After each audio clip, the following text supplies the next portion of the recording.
Hello everyone and welcome to Portimao. This is round 4 of the 2022 GPVWC Super League Championship.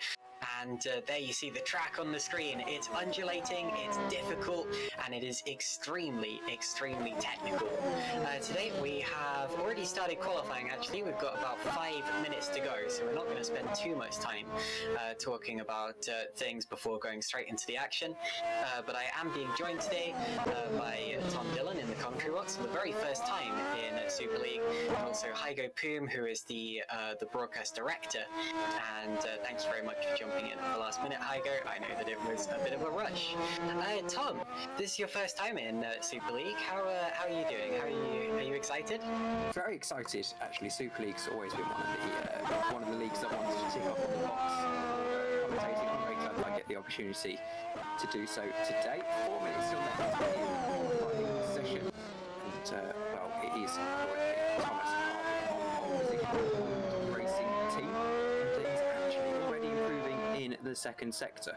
So we'll have a look to see what he can do throughout this final sector, if he can extend his gap to second place.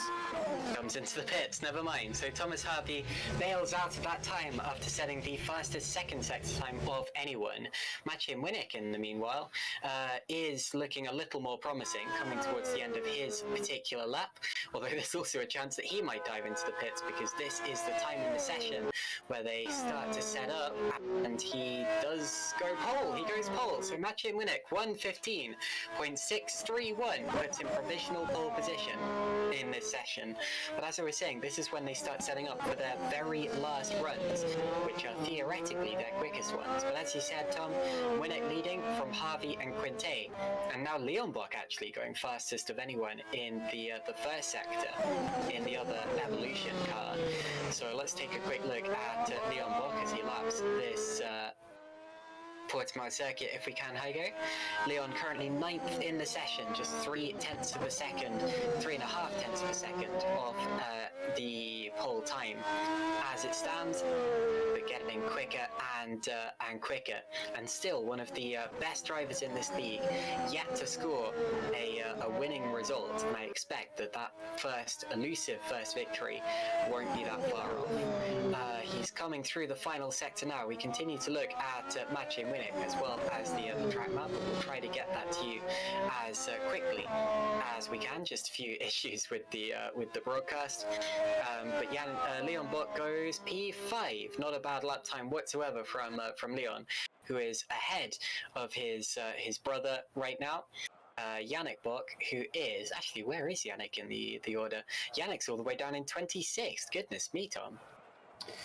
And yes, it's Daniel Brewer who leads the championship. I'm just looking at now, and interestingly, it's actually Yannick who has the highest average finishing position out of all people that have done the 3 rounds so far in this championship at 3.3.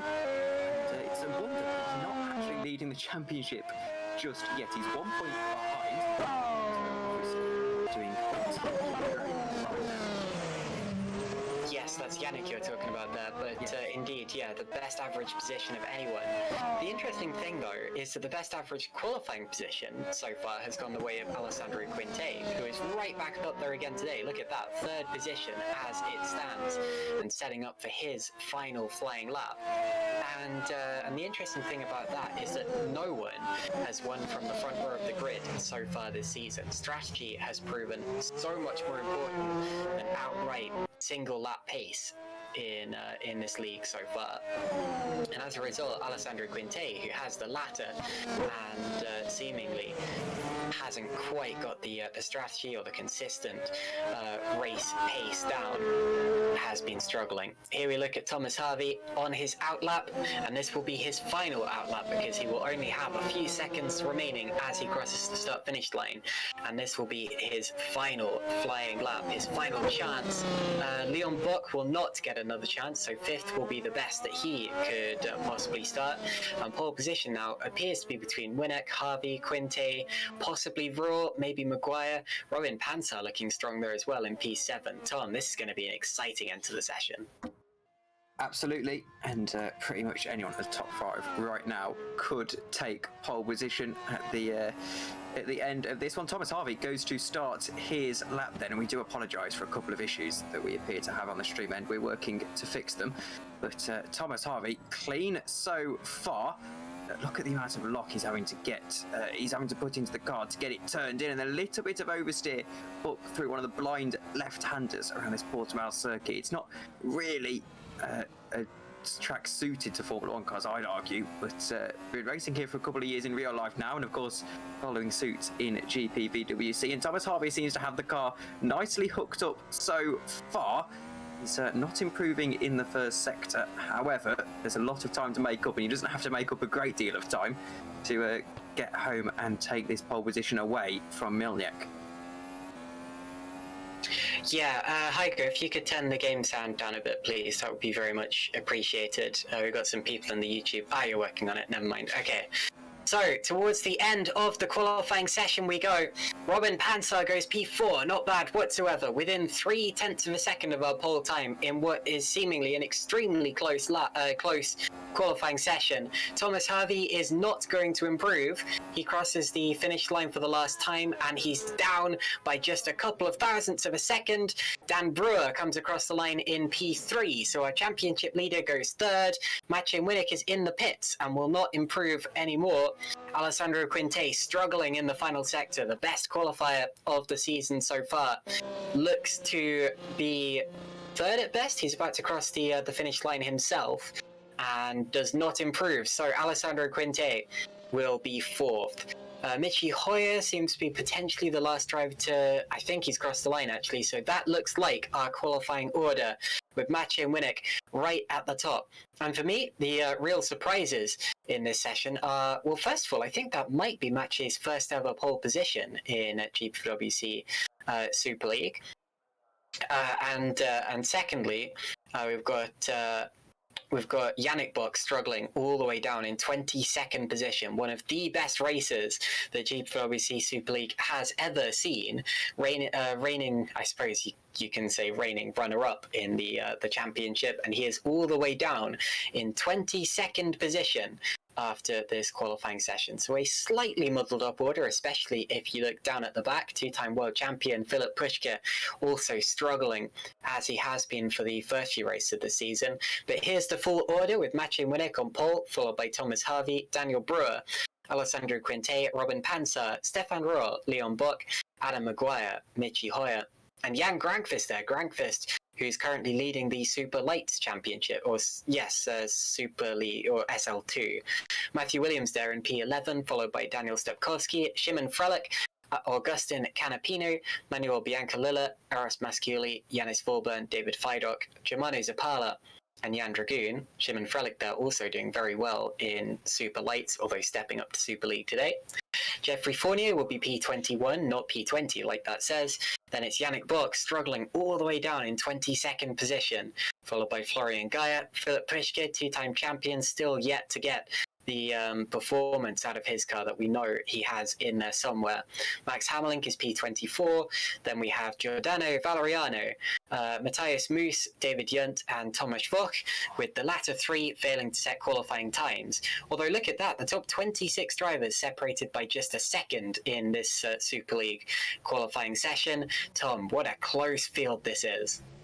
Well, this is supposed to be best of the best in GPVWC. At one point in time, it's probably the best and the best in R Factor 2 as well. And that just goes to show with how close this field actually is. As you said, with a second separating the top 22. Well, it just shows how many fine margins there are as well. There's supposed to be research and development in this series. And, you know, the drivers having to manage their car and their reliability over the year. However, it clearly it's being evident the field spread is not that great at all. It just shows how much of an effect the drivers can actually have on things in this series. Indeed, Tom. Now you mentioned the upgrades. Let's talk about that for a bit, because you've got about 10 minutes now of warm-up session before we get to the real nitty-gritty of the race weekend. But this is the first round with development upgrades. The first three, we had a delay put on the development due to issues with the site, but that's now up and running. So the teams have started to put their development points into certain areas of R&D. Every single team, according to the site, has spec'd into radiator cooling, which is very interesting because that does not affect the speed of the car whatsoever. But obviously every team is valuing reliability in these races, and so they should, because the engines can be carried over from race to race, and you only get a certain number of them before you start having to take penalties. But yeah, it is amazing to me that we have every single team agreeing on one thing, and that is that the radiator needs to be cooled. Every other team except for two spec'd into drag rear wing, and the two that didn't were Epic Racing and VBM. Two very established teams going down a slightly different route there. And then aside from that, it was very much a throw-up between teams spec'ing into diffuser downforce, drag over the body of the car, and drag over the front wing. Some of those teams spec'd into two or three of those things, and one of them, Scuderia Basilia, spec'd into all three of those things. No, they didn't, sorry, because they didn't spec into diffuser downforce. Green Stripes did. Green Stripes has also spec'd into dirty air susceptibility, and they're the only team to have done that. There have been a couple of updates on the engine selection type thing as well. We have some teams coming at this with a brand new engine, such as both of the Holland cars, both of the HRTs and both of the Adonis cars have taken full 100% engines. And according to the site, one of the Stax cars is starting this race with a 6% engine. So obviously, I think that may be David Junt, because he did not go out in qualifying. I'd be surprised if both of those Stax cars finish this race, actually, but we shall have to see. Anyway, with 6 minutes to go in this qualifying session now, what do you make of all of that, Tom? So, first of all, I'm not too surprised to see, in fact, I'm very surprised to see a lack of teams opting to go for a downforce heavy upgrade package heading into Portimao. It seems to be one of the tracks where you'd imagine you need a lot of downforce. If you actually look at the calendar, we're going into a fair amount of downforce heavy tracks. We've got Portimao obviously this week, then it's Azerbaijan, which I suppose down that straight you want the less drag, which would explain why a lot of the teams are opting to develop in that direction. But then we go to Monaco, Canada and Silverstone, all of which are tracks where really you probably want quite a fair bit of downforce. So it's a surprise that not a lot of the teams are going down that route. However, as for the engines, I'm going to admit to not really knowing how that works. So with David Junt having 6% engine, is that hard coded into the mods so that he'll literally blow up if he goes for a certain amount of time here. Yeah, we've seen that happen before, and that is probably why he didn't go out in qualifying, probably not wanting to push that engine at all. I do want to quickly jump in there, Tom. Godona in the YouTube chat, who tends to know his stuff, is telling us that the site is actually bugged in terms of the upgrades. Absolutely no one spec'd into radiator cooling, and on the site it's saying that everyone did to different amounts. So whether that's supposed to say something else, or whether the entirety of the R&D selection graphic on the site is bugged, I don't know. I think at this point we've got to stop talking about it because we simply don't know. But I guess the teams are going to do their explanation on the track, and we'll see how the cars handle today. And I'd be very interested to see how those engine issues materialise for David Junt, really trying to make the most of the first engine in this season. And perhaps they feel that maybe Portimao isn't their best track, so they might as well try and save their engine. Anyway, you don't want to go to a track and just be trundling around with a brand new engine, so I suppose saving that for Azerbaijan makes sense, especially because of that big straight down the pit straight. You can get a lot of performance from a brand new engine, so perhaps that's their thinking behind that. Other than that, a couple of teams, as you said, both of the Holland cars are taking brand new engines at this round, and that's interesting to see as well. As I know there's a long straight down the pitch straight here, but it's not really an overtaking zone too greatly, unless you right up someone's gearbox on the DRS, particularly down into turn 1, especially in Formula 1 cars. It's not a very large braking zone.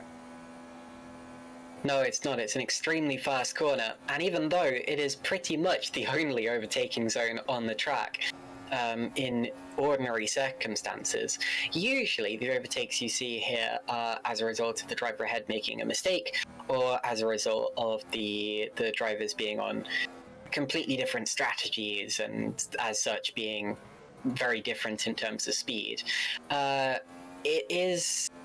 It is crucially important that you are fast on the straight, though, because, I mean, like I said, it's pretty much the only overtaking opportunity that you actually get here.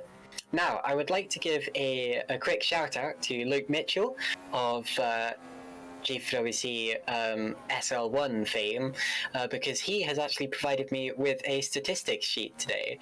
And if you know me, you'll know exactly how much of a statistics nerd I am, so I am really enjoying looking through all of this. Some really interesting stats here. I got the fact that no one's won from the front row of the grid this season from this sheet that I've been given. And also, look at this. Stefan Roll, 25 consecutive points finishes in Super League.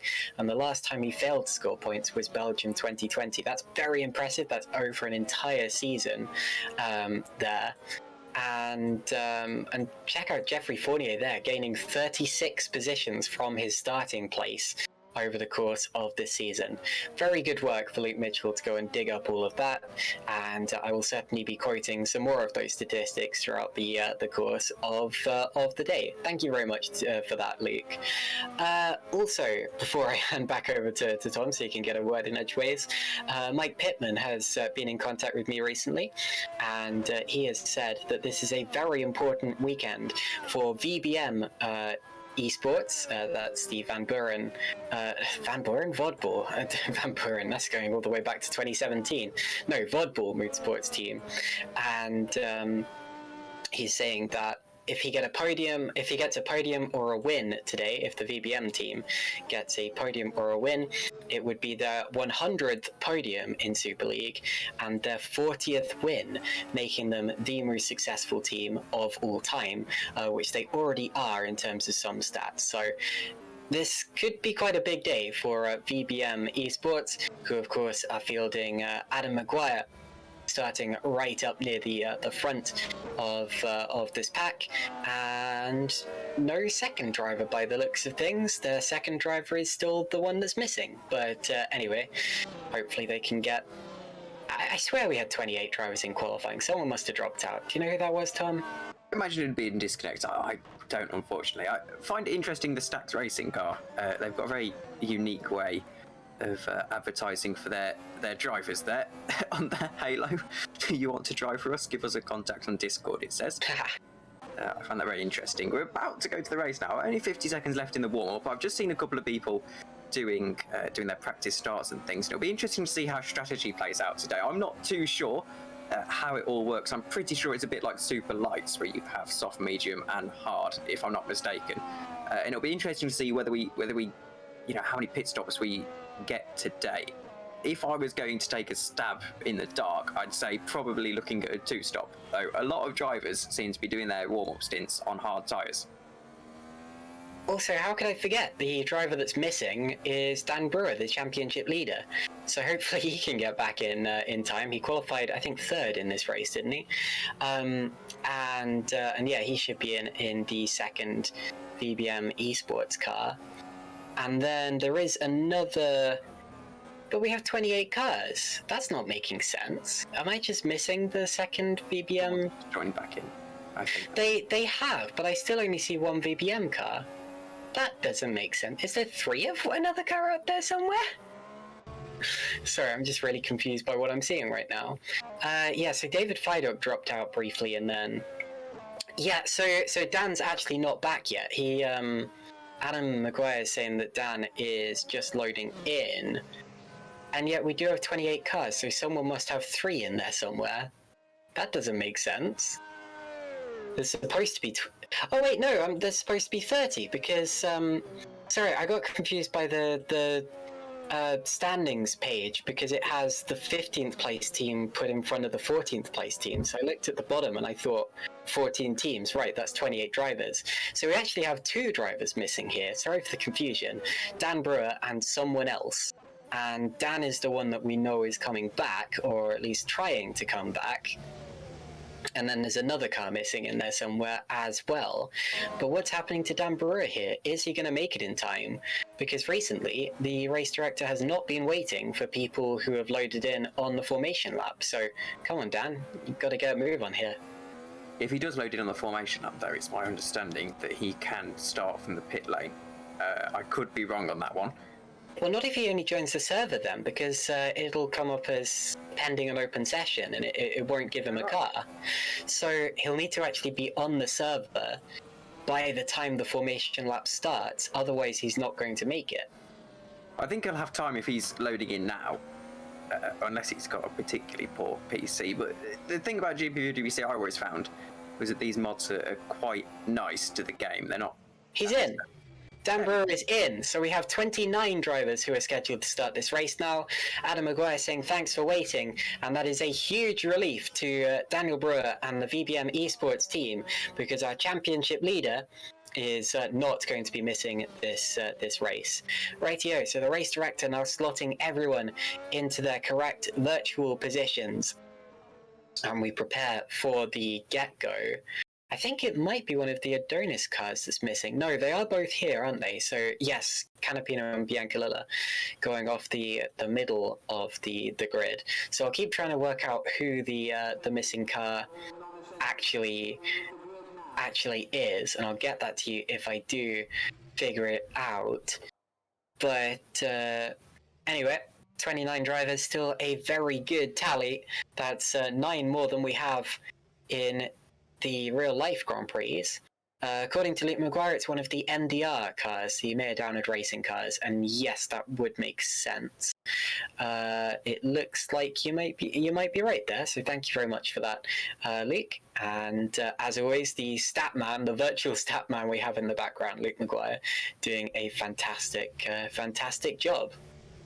Okie dokie. And Godona there also echoing the fact that Stax do have a seat available still. Philip Pushkit is their full-time driver. David Yunt is here as a fill-in by the looks of things, and David is filling in his position on the grid now, despite not having set a qualifying time. Away we go on the formation lap now, so Hygo, if you will, we will take a look at the starting order.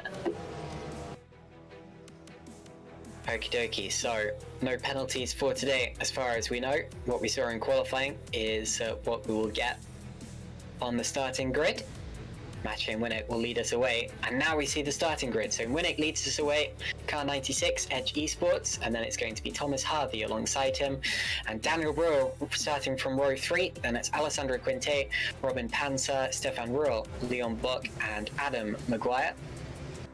Michi Hoyer will be going off P9, and we'll see that row of the grid now. Jan Grankvist, P10, championship leader of Super Lights.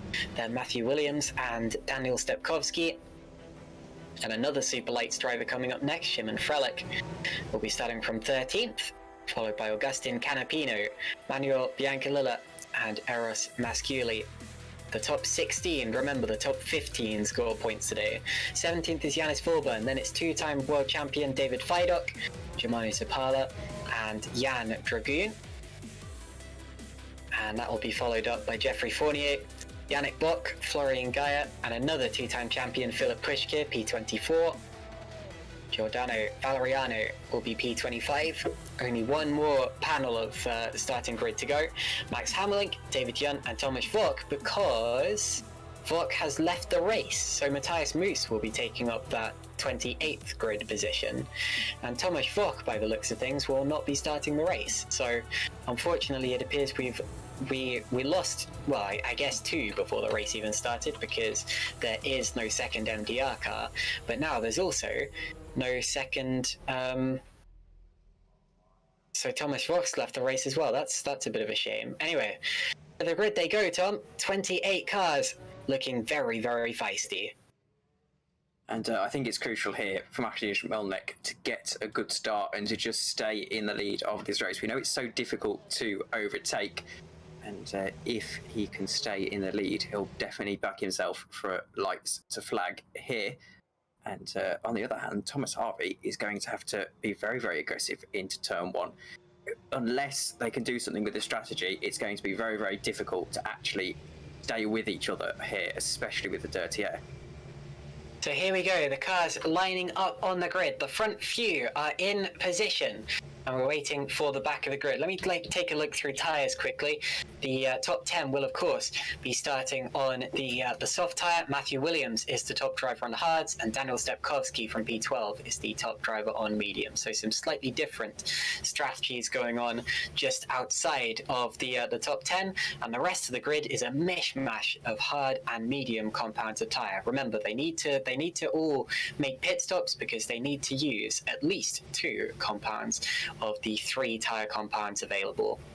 Right, Matthias Moos into position at the back of the grid. We await the lights, and here they come. When the 5 red lights go out, it will be underway, which we are right now. Go, go, go here at Portimao. Thomas Harvey gets a decent start, but he's not quite going to be alongside Maciej Winnick, and he has to be careful of Daniel Brewer on the outside.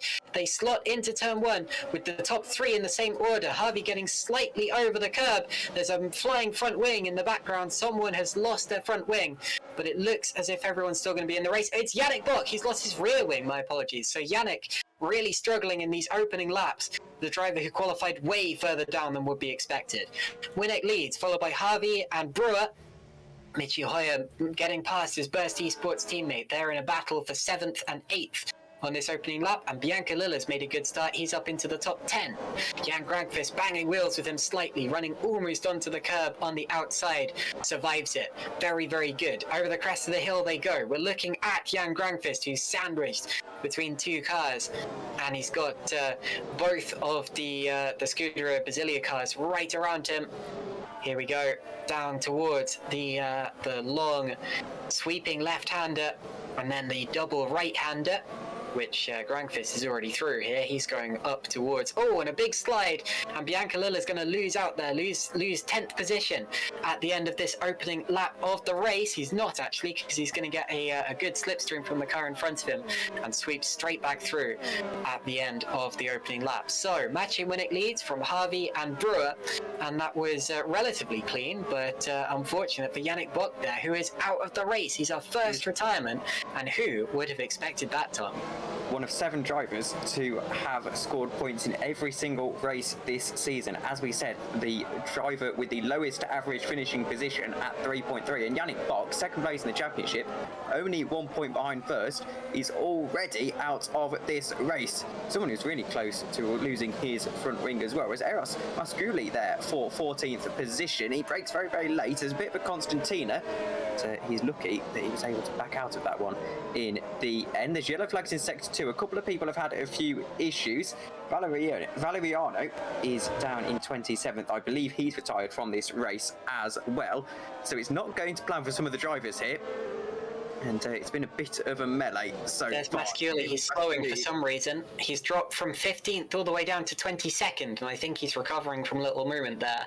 And the reason that Valeriano and Fournier are so far behind the pack is that they had to stop, and Valeriano, crucially, was missing his front wing, so I wonder whether he was involved in contact with Yannick Bock. It would make a lot of sense. They started around the same kind of area on the grid, and with one missing their front wing and the other missing their rear wing, it all fits together like a neat little jigsaw.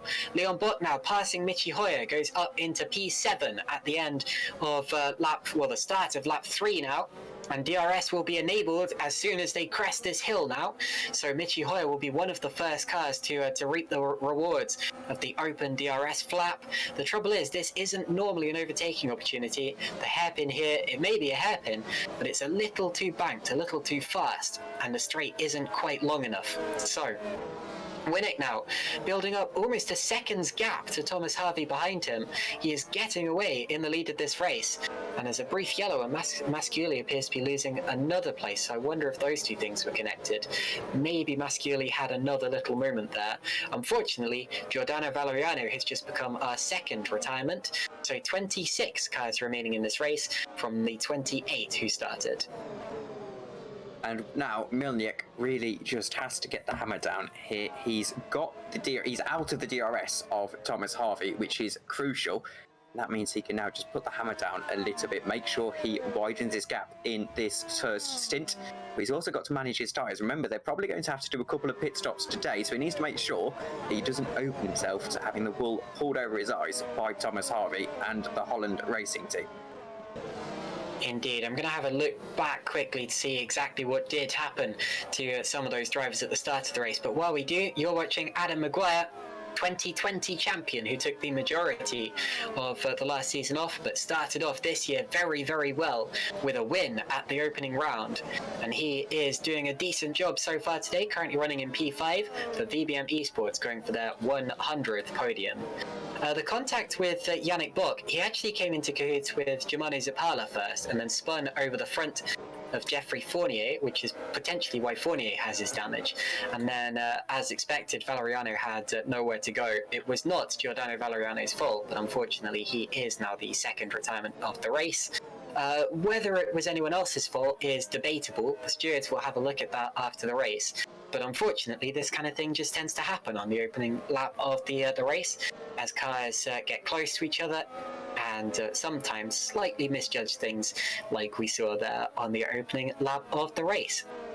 Now, Harvey does just about still have DRS from Winnick. He does have the DRS flap open, but Dan Brewer is a lot closer to him this time around than he is to Winnick up ahead. Winnick is very much in danger of breaking away here, and if he breaks away, then he will really start to extend his advantage, because he clearly has the pace here today.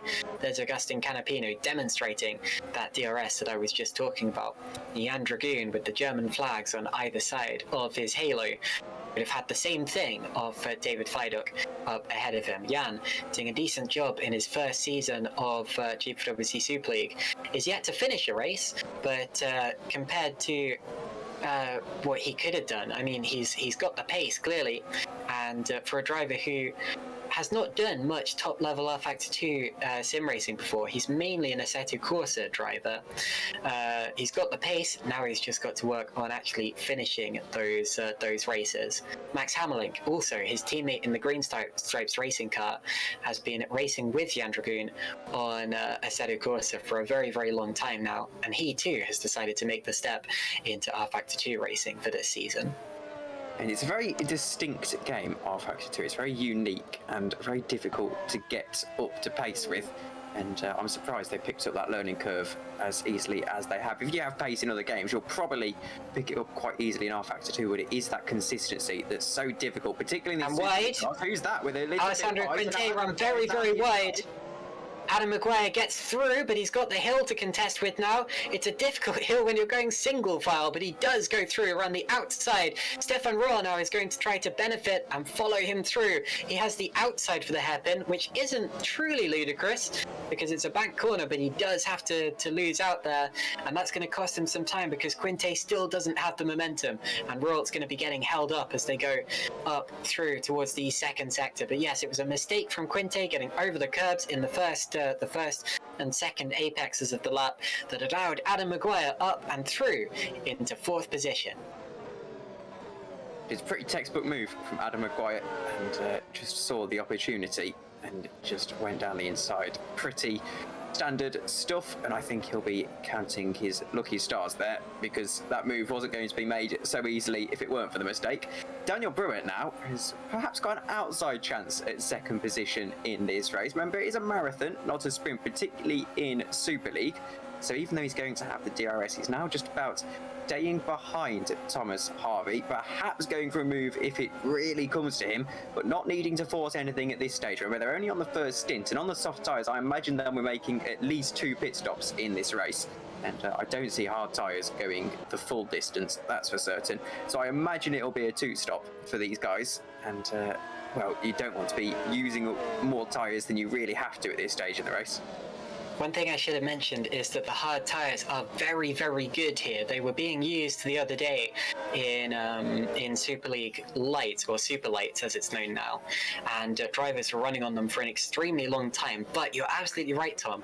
It wasn't quite what they're going to have to do today.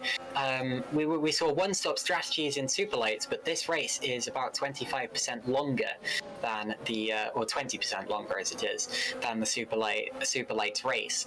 And so if they are going to do a one-stop, they're going to have to spend a little more time on the medium or soft tyres as well as running long on the hard tyres as they did the other day.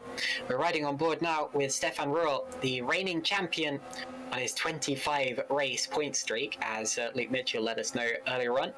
And he's now slipstreaming Alessandro Quinte, attempting to finally get through and finish off the manoeuvre that he attempted to do earlier this lap. And you saw there the positions that people have gained in the first few laps. It was briefly shown on the left-hand side of the screen. Manuel Biancalilla up 5 places. Maguire, who's in 4th place, is also up 4 from his starting position. There you see it again. Oh, Matthias moves up 9. Of course, that's partly up 10 now. Look at that. Just past Philip Pushkia for P19. That's partly because he didn't set a qualifying lap, so obviously he has a lot more pace than he's demonstrated so far today. But also, you still have to actually make up those positions. He avoided the accident on the first lap of the race, and he's getting closer and closer to the points paying positions is Matthias Moos. Anyway, Maciej Winnick now has a 4-second lead to Thomas Harvey behind, and that's an average of about 2 seconds per lap so far. Maciej is flying in this race. He's easily the fastest driver on track with the fastest lap so far. And he's getting away now, as unfortunately I have to report that Geoffrey Fournier has just become our 3rd retirement of the race, Tom. And it is a very, very difficult track to keep it on the road, it has to be said. And once the tyre wear starts to kick in, you really have to exercise all the patience in the world. And, well, it's no surprise that some people are running off of the road. Someone who's looking very, very comfortable, however, is the Edge Esports driver, the number 96, Maciej Milnek. And as we said, it was just about extending that gap in this first stint, and it's now 4 seconds, which is a pretty sizable advantage. And I think he would absolutely back himself to make this race pretty much smooth sailing to the end now. He's just got to get a couple of pit stops right and not make any stupid mistakes, and he should have the pace to go on and win this. Jan Granqvist, however, is eyeing up some points for Red Archer Virtual Racing. Got P10 right ahead of him, that is Bian Collar. And, well, just looking at the dirty air, he's not quite able to go flat through some of these corners that you'd suggest might be flat on a normal occasion. Dirty air really making the car a little bit unstable. Of course, we know a lot of the teams have actually opted to take an upgrade into this round that limits the dirty air. And clearly not doing too great for Jan Granqvist, who's really just got to hope for DRS now. And it would surprise you with this pace that Maciej Winnick has not won a GPVWC Super League race before. He's had 4 podiums, with 2 of those being second place, so he's nearly won races in the past, and he has won races at lower levels, as Jan Granqvist now goes up into 10th position, past Manuel Biancalilla. Down into turn 1, he's easily got that done. Very well done from Jan Granqvist there with a lot of overspeed. But yes, Maciej Winnick has not yet won a Super League race. He has won in Formula Sprint 1. He actually won the championship there in 2018, and he won the Formula Challenge Championship, which is now known as Formula Sprint 2, all the way back in 2017. But yeah, Super League is one that has evaded him so far, despite his 5 seasons of competition up until this point. I say that, I mean, he only drove 1 race in 2016, so realistically it's, you know, 4 and a little bit seasons, maybe even less than that if you count the fact that he only did 4 races in 2017. But whatever the case, Maciej still has plenty of GPVWC experience. This is his 53rd Super League race, and could this finally be the breaking of his duck? We'll have to see. We are speaking way too soon, of course. It's very early in the race, and we haven't even seen any scheduled pit stops yet. But whatever the case, he's obviously extending his lead and feeling very, very comfortable right now. Dan Brewer is in danger of losing the slipstream and the DRS to Thomas Harvey here as well. So it's spreading out at the front. Adam Maguire may be willing Thomas Harvey on here, actually, because Dan Brewer, actually no, they're teammates, aren't they, Brewer and Maguire, so ignore what I just said. They're going to be trying to work together to make their way past Thomas Harvey. And Brewer needn't do anything stupid here. He knows that his championship rival so far, Yannick Brock, has already retired from this race. So all in all, after 13th last time out in Australia, you'd say that 3rd is a pretty good result for him. He doesn't need 2nd place, he just needs to extend that gap as much as he can. And I think that's the key to winning a championship as competitive as Super League. You've just got to exercise patience and get good points on the board. It's not always about winning the race or, you know, getting 2nd position with a risky move. Sometimes you've just got to be a little bit patient and allow the results to come to you. And I think 3rd, I think you'd be very, very happy with that, Daniel Brewer. Indeed, his nearest rival in the championship right now is Matthias Moos. Of course, Matthias has not had the most consistent series so far. He's been in the top 10 in all 3 races, which is pretty good. One of those was a 2nd place finish, which was at Bahrain, but the other 2 were only 10th place finishes, which shows that maybe over the long run in this championship, he might not quite have the pace to match some of these other people, although he is driving a very good race so far, fighting his way through the pack. His next target is Jan Dragoon in the Green Stripes car. But yeah, he's all the way down in 19th place. So this is looking extremely good for Dan Brewer. And I'd say, actually, that what we've seen in the championship so far is not quite reflective of these drivers' true abilities or their actual what will be their eventual championship position. I think that right now VBM Esports Biancalilla's just passed Jan Granqvist, because Granqvist's in the gravel. So Granqvist from 10th place has taken a trip through the gravel on the exit of a very difficult right-hander, and he's lost several places. So Biancalilla is 10th, Dubkovsky up to 11th, and Frelik up to P12. Now that's the car you see just ahead of Jan Granqvist as we ride on board with him, and he'll be shaking gravel off his tyres for the rest of his lap. And talking of shaking, did you see that from Szymon Frelik there, holding his car very nicely. Just to finish what I was saying about the VBM Esports drivers, I believe that they have the best driver lineup out there on the grid right now, and there is a move, and it's Thomas Harvey being passed now by Dan Brewer down into turn 1. Dan Brewer got the slipstream, and he's put the Holland Racing Team car between the 2 VBMs. And really nice of Dan Brewer to immediately just disregard what I've said on stream and make the move for P2. And Maguire! Back now, here we go. Adam Maguire makes the move up to third, and again, down at the hairpin. Very opportunistic, and well, he saw the opportunity, and he went for it. Adam Maguire is actually silently on a very, very good drive here. He started quite far down in the top 10, and now he's already all the way up into third position. And he'll probably start thinking about second here. Yep, started 8th. I personally believe that Adam Maguire is one of probably the top 3 drivers in this series, and now he's one of the top 3 drivers in the race as well, doing an extremely good job right now, and he's only got his teammates and then, well, admittedly, a 5.5 second gap to Maciej Winnick up ahead of him. But what a drive from Adam Maguire from 8th on the grid so far. There you see the battle for second graphic. Maguire, Harvey, Quinte and Brewer all have DRS off the back of the car in front of them, who is Dan Brewer in the case of Adam Maguire. And through on the inside, and that was Leon Buck going up to 6th place. So Leon Buck takes Stefan Rohl, and he wasn't even in that picture there. So all of a sudden, Leon Buck has put his name into the equation as well. And don't look now, but Michi Hoyer is right behind them. And actually, the fastest driver in testing for this race was Adam Maguire with a 1:15.4. So he's clearly exercising all of that pace now in the race. And of course, it's such a long race that he has time to pretty much do anything. The sky's really the limit for where he can finish here. Michi Hoyer will probably feel a little bit disappointed with how his season has gone so far.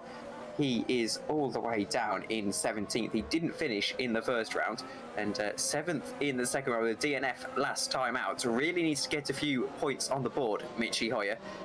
Just string a couple of good results together, because right now it's pretty below his high standards. Well, Michi actually was hit pretty hard by COVID earlier this year. He had to miss the first race of this championship, and also missed a couple of FSR races as a result of that. So maybe still recovering from that. But look at this, we've got Stefan Rohl up the inside of Leon Buck now with the DRS wide open, and he makes it straight back again. So those two who swapped just a lap ago, as we've got Hoyer and Bianca Lilla now into the pits.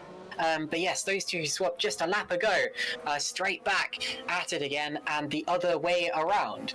So there's been a swap, and as for the pit stops, Hoyer and Bianca Lilla are both going onto the full hard set of tyres, which 2 days ago we saw go a ridiculously long way in the race, pretty much 40 plus laps.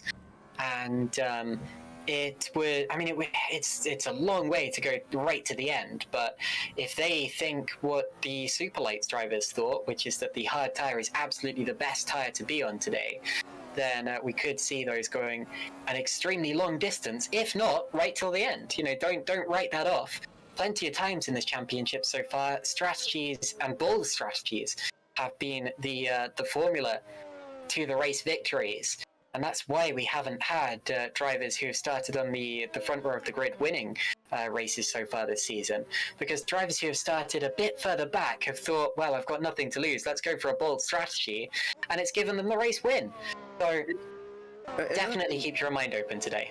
So here we see Leon Brock actually going down for the move into 6th position on the DRS. There's not particularly any resistance there, and down into one of the faster corners on the racetrack. You can't really go side by side there. So a pretty textbook move from Leon Brock. But one thing to note about R-Factor 2 is, of course, that there is no punctures. So you can run a tyre until it physically has no more to give. And there's no repercussions apart from the fact that you're just going to be slower on pace.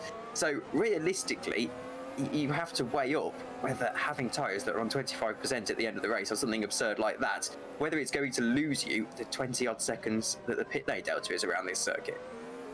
The R-Factor 2 equivalent of a puncture is when you get so much sliding, so much unpredictability from the lack of tyre life that you end up sliding off the road. That's basically what an R-Factor 2 puncture is, and that's what you've got to be careful of, because the tyre life is still extremely prevalent. There's a real drop-off point in each of these tyres' lives.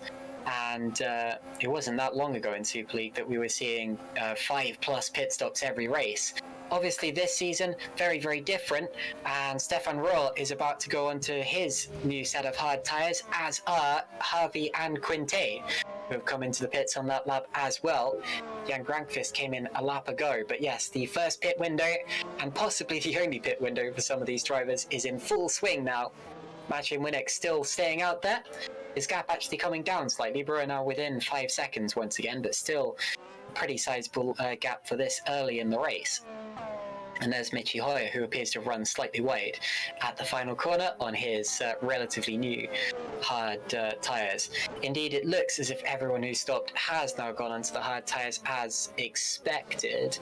No one surprising us with a set of mediums right now, but maybe that'll come from one of the drivers slightly further down the order who has less to lose.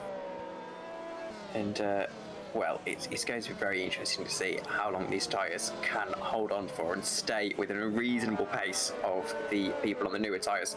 I'd suggest that you're probably going to be looking at around lap 55, a pit stop probably for softs again, rather than them going to the end on these tyres. But I think I know people who are very fast at this game, a lot of them will do these absurd, bold strategies, and maybe the one stop is more plausible than we think. Let's have a look at what Daniel Brewer puts on. I imagine it'll also be both of the leaders, sorry, so Winnick's also in now, and Winnick and Brewer are about to show us what we expect to see. They're going on to hard tyres. Winnick indeed is, and so is Dan Brewer, and they're going to come out of the pit lane in a little bit of traffic by the looks of things, which isn't ideal, but obviously they've got strategy in mind. When it comes out 15th, he's got a second or two to Max Hammerlink up ahead of him, and then there is, he's just ahead of Eros Masciuli there. Got quite lucky. Thomas Harvey got less lucky. He's come out just behind Jimani Zapala and will have to pass him on the road. Although he has jumped Dan Brewer, so Thomas Harvey comes out ahead of Dan Brewer, who was 2 places ahead of him, wasn't he? Because Adam Maguire was between them. So that's obviously worked out very, very well there for Thomas Harvey, running a lap or two longer on the soft tyre. And that's another thing you've really got to consider here. But he's all over the back of Jimani Zapala now, and Zapala not giving him an inch. And no, and Thomas Harvey is really going to have to get a move on here, because the longer he's in this dirty air, and first of all, the more tyres he's using, but also, oh no, there's actually a mistake, and Thomas Harvey is through, and that's all the way into the gravel for Zapala, and well, he's gone from hero to zero very, very quickly there, and he's rallying it around. There's not much he can do to get back on the road. It does eventually, but that's certainly not ideal. There's Adam Maguire's now into the pits, and it's a lot of the medium runners that are staying out, and I think the medium runners, on evidence of the people on the softs, I think the medium runners will be able to do a one-stop onto hards in this race.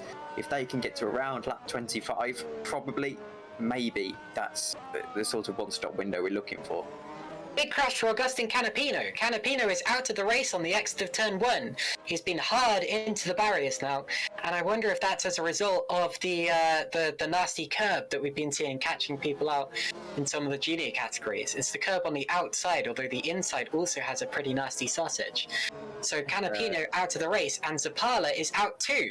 So Zapala, who we've also just seen running off the road, has also dropped out now for some reason. And whether that was as a result of an accident or not, I'll go and check quickly. But no, it looks as if he's just recovered to the pits and given up. There's Pansar, and he's now got no front wing either. So Pansar's in the wars.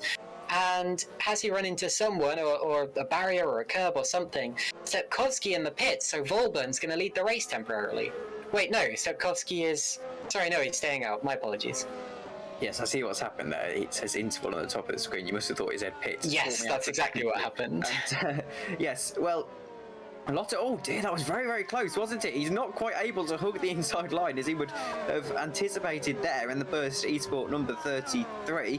And Robin Pansar is going to have to get back out as soon as possible and get the hammer down in this race, really. And here is the net race leader, Akish Milnek, and using his tyre advantage to try and barge his way through some of this traffic, and there you go. And there was no resistance there from Gaia, and in fact there is in the end. Yes, Gaia coming straight back at him. Winnick on the inside will keep that position. But yeah, Gaia is pretty feisty. These two have fought before. The Panzer incident was an interesting one. He booted the throttle coming out of the difficult right-hander leading into the double into the crest, the second sector, and hit the wall quite a long way off the road, and then slid all the way back down the hill again. So had a long way to recover to get back onto the road, and a long way to get back to the pits as well.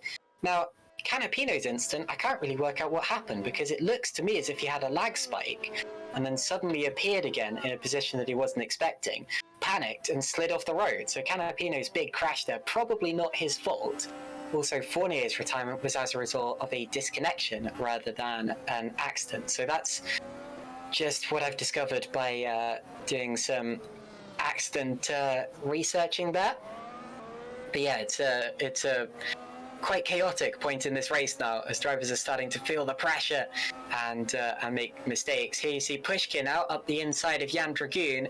That's a move for what will end up being about 18th position, although right now they're enjoying their time in the sun, fighting over 6th and 7th during the pit window. And yes, clearly starting to see 2 or 3 strategies starting to emerge in this race, and all of the teams will have, I imagine, done a lot of race run practice. They have full-on test sessions on evenings where drivers just get to do laps and just pound around these circuits. They'll know exactly how long these tyres can go and what the optimal strategy is. They'll also have engineers in their ears able to tell them exactly what's going on. Adam Maguire, currently in 12th position, of course, actually in second. Once all the pit stops sort themselves out. Brewer and Maguire are both back ahead of Thomas Harvey now. I didn't see when that happened, but Harvey is back down behind the VBM cars, and Maguire is ahead of Brewer. So Maguire now leading the VBM charge, and that's a complete change around to what we saw just now, as Matthew Winnick just demoted Jan Dragoon. Poor position for the time being. Masciuli also getting past Hammerlink for P10. But yeah, I'll have a look back at that quickly. And Maguire up the inside of Hammerlink, and you just see him appearing there on the right-hand side all of a sudden. But he gets through very, very quickly, and he needed to do so because Harvey's going to be a little fired up no matter what happened. I wonder if Maguire is going to be allowed to take second place here as we go later on into this race. Of course, his teammate is first in the championship, and I know it is early doors. We only had 3 rounds of the championship, but typically after 3 or 4 rounds, you start to see who's really able to fight. And I'd say Daniel Brewer, if you're leading the championship into round 4 of a championship, then surely you definitely have a hat in the ring. And Adam Maguire really not really in the championship fight from what I can see on the standings right now. He's down in 7th. Oh, he will be. Don't worry, he will be. Really, I wonder if Daniel Brewer is just going to be allowed through, and if they really have that kind of team order and clear structure here. It certainly would be an uphill battle for Maguire to get back into the championship fight from this point onwards. Boban and Frelik now into the pits. We're on board with Adam Maguire, who's going to pass Eris Masciuli. Ooh, they're getting close, considering that they're not even on the same strategy here. And he's going to force him over the curbs. Wow, so Masciuli not giving Maguire an inch either. Maguire's going to keep his foot in despite having run right off the road. And Masciuli is going to cover off his front here. Look at this. And Dan Brewer, I mean, if he is going to be allowed to fight, then we're going to see it right now, aren't we? Look at this. This is the perfect opportunity for him. Maguire finally does not get the move done, because a big twitch for Masciuli. Now he gets it done. And Brewer is going to come through as well. But Masciuli fighting for every position like it's going to matter in the grand scheme of things. Thomas Harvey being right, good and proper held up as well. Goodness me. Anyway, can he get through on the inside here? Thomas Harvey much faster at this point in the race, and does get through. That's 10th place for the time being for Thomas Harvey. Now I had a look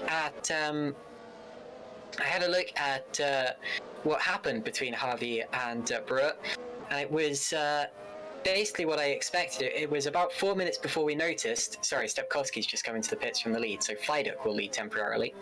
Anyway, about 4 minutes before we noticed, Brewer was just able to slipstream his way past Harvey on the start-finish straight. So it was just simply that we completely missed it. So my apologies for that win. And then Maguire was able to jump both of them in the pit stages.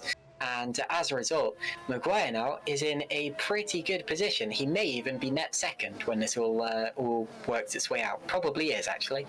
And I appreciate the people going longer on the first stint have got their own race to race. However, it always confuses me when they fight so vigorously, as we see Liam Brock down the inside in the Evolution car, and that's up into 11th position. But it always confuses me when they fight so vigorously for positions that really aren't going to mean anything once all of the pit stops are said and done. Surely you just need to save your tyres. Just let someone through. It's not going to harm your race that much. In fact, it'll probably harm your race more by having a battle. Here we go. The majority of the grid now are on the hard tyres. In fact, all of the grid, apart from David Yunt, who we know is really struggling with his engine.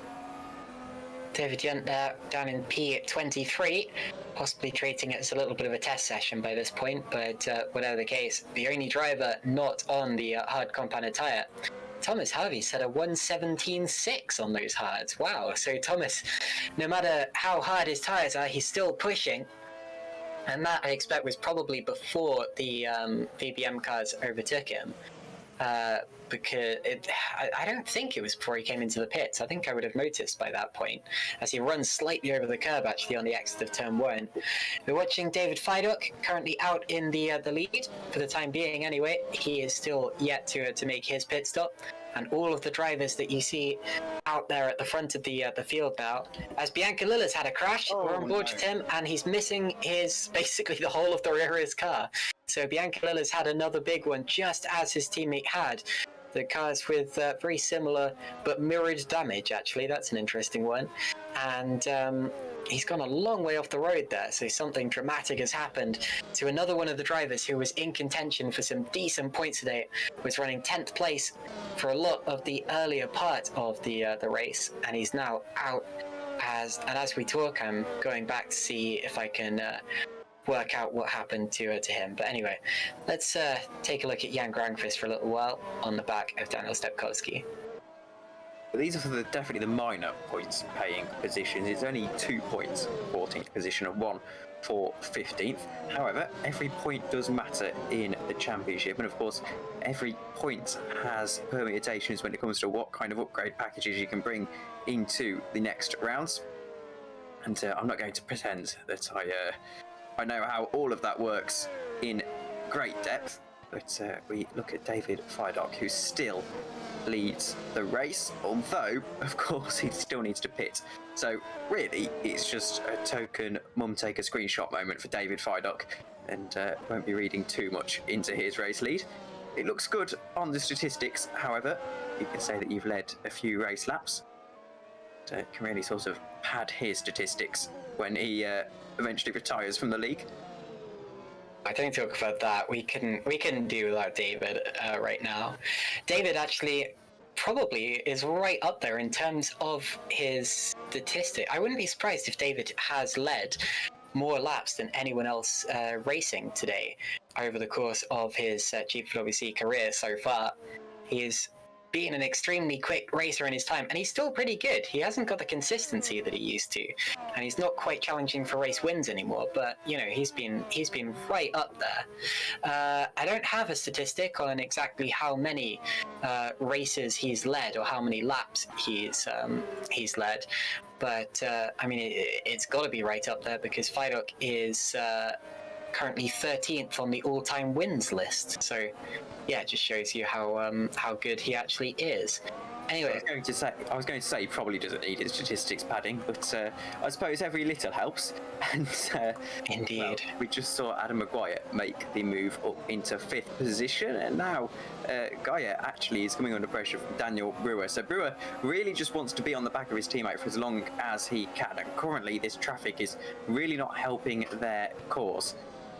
But, I imagine he'll be able to get this move done in due course on the newer hard tyres, and I am really curious to see what sort of strategy we're going to see as we get into the second half of the race almost.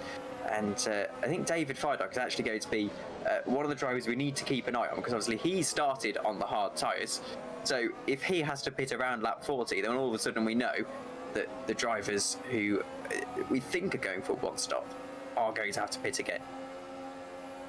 Now, Manuel Biancalilla's accident that he had just a few laps ago is, I've got to say, probably the most spectacular accident we've seen all season. It was down into turn 1. Daniel Brewer, in fact, it was basically doing what Daniel Brewer just did there, passing Flo Gaia, except in Biancalilla's case, he was attempting to pass Eris Masciuli. And with the DRS open on the rear of his car was seriously destabilized, and he lost control going in a straight line, slammed into the barriers on the left-hand side, and his car threatened to take off all the way down the straight, and then crashed into the wall 2 or 3 more times by the time he reached his final resting place. So an absolutely gigantic crash from Manuel Biancalilla, and thank goodness it's sim racing. And I don't think it can hold a candle to the crash that we saw in Formula Sprint 2 the other day. And I can't quite remember who that was, but flew into the barrier. Here's Michi Hoyer going for 9th position. And, I think that was Josh Downard flying over the barrier, wasn't it? It was, and he absolutely flew. He was like Apollo 11 taking off. Well, over the barrier. And thankfully, these faster cars, we haven't seen that happen today. More downforce as well. Well, he's Milnek trying to make the lead, might move for the lead, and now he has his lead back, and David Feidog hasn't even pit yet, so Milnek really a class above today. And I think it's important to note that he's still got a 7-second gap to Adam Maguire, who is net P2. So Milnek is really driving quite incredibly. Yeah, it's still very early to talk. We're not even half the way through the race yet. But Maciej Winnick, not even waiting for David Feidog to make his pit stop, he wants every position he can get right now. And he's now got clean air in front of him, which he can use to extend his lead even further, as the guys behind him, his main rivals, still have to fight their way through traffic. Here is Florian Gaia, one of the drivers yet to stop, who started on the full hard compound of tyre. And he's fending off Leon Bock, who did not. Leon Bock has stopped so far in this race. And Bock will be coming through as soon as he can. So the net order, according to that screen, is Winnick, Maguire, and Brewer. And ignore that car on the inside there. That is just David Yunt giving way to the faster cars, and doing a good job there to stay out of everyone's way. Interesting to see he hasn't stopped yet, actually, because Yunt, I mean, we said he's on the medium tyre, running very long on those mediums. Maybe, again, as I said, just doing a bit of a test for the Stax team today. We know that they are looking for a second driver to replace David, who clearly does not have his heart in it right now, and he is about to be lapped by another car there. So, another lap done. Philip Pushka up 20 places from his starting position.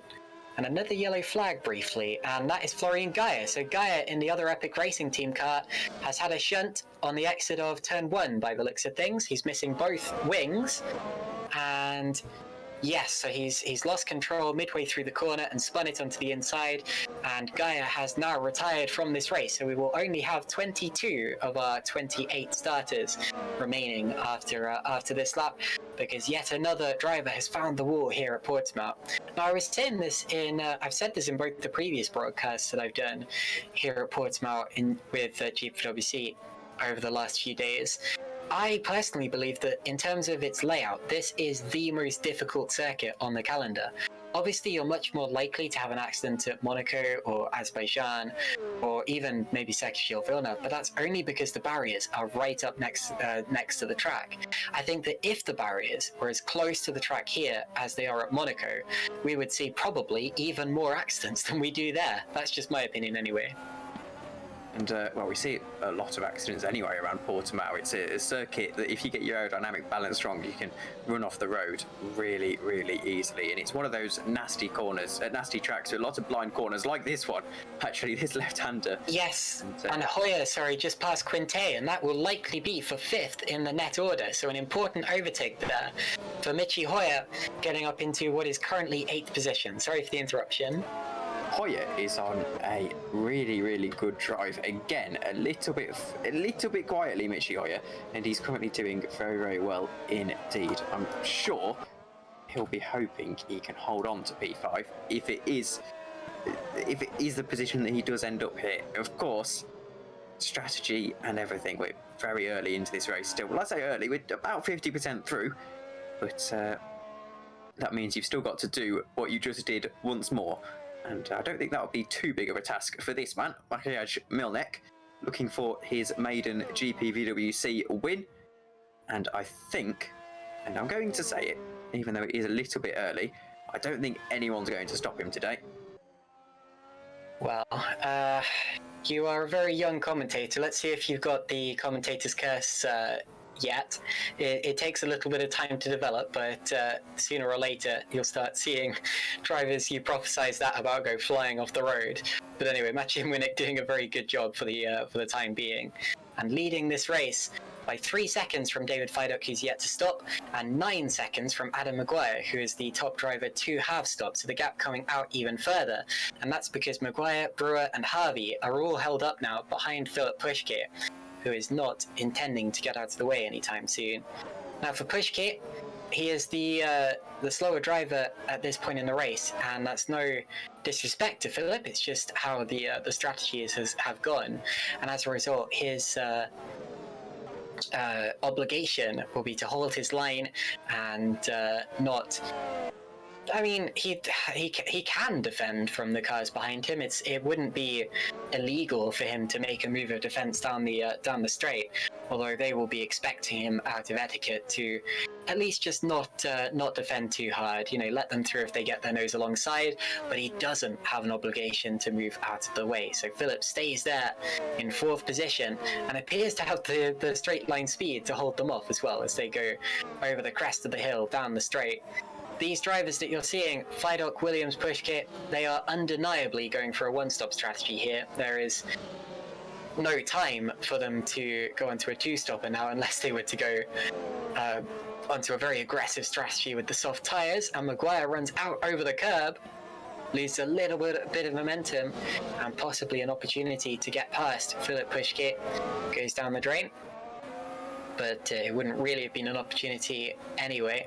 I'm not sure that would have cost him any time, really, because he'd have been held up behind Philip anyway. Another crest. These crests are what make Portimao so difficult, because the car gets so light over here.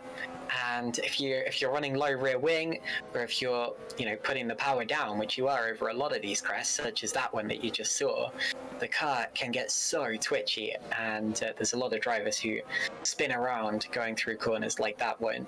And this is another tough corner because you've got to really sight your apex there.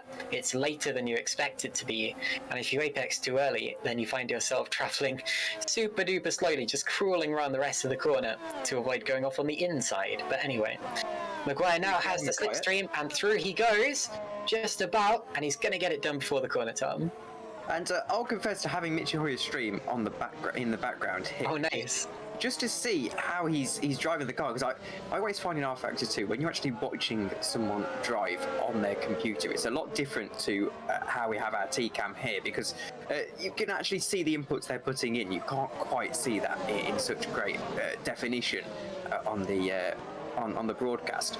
However, it's just interesting to see how these drivers, how physical this circuit is. And I don't mean physical in the sense of they're going to be panting and sweating after this, because unless they're very unfit, I doubt that.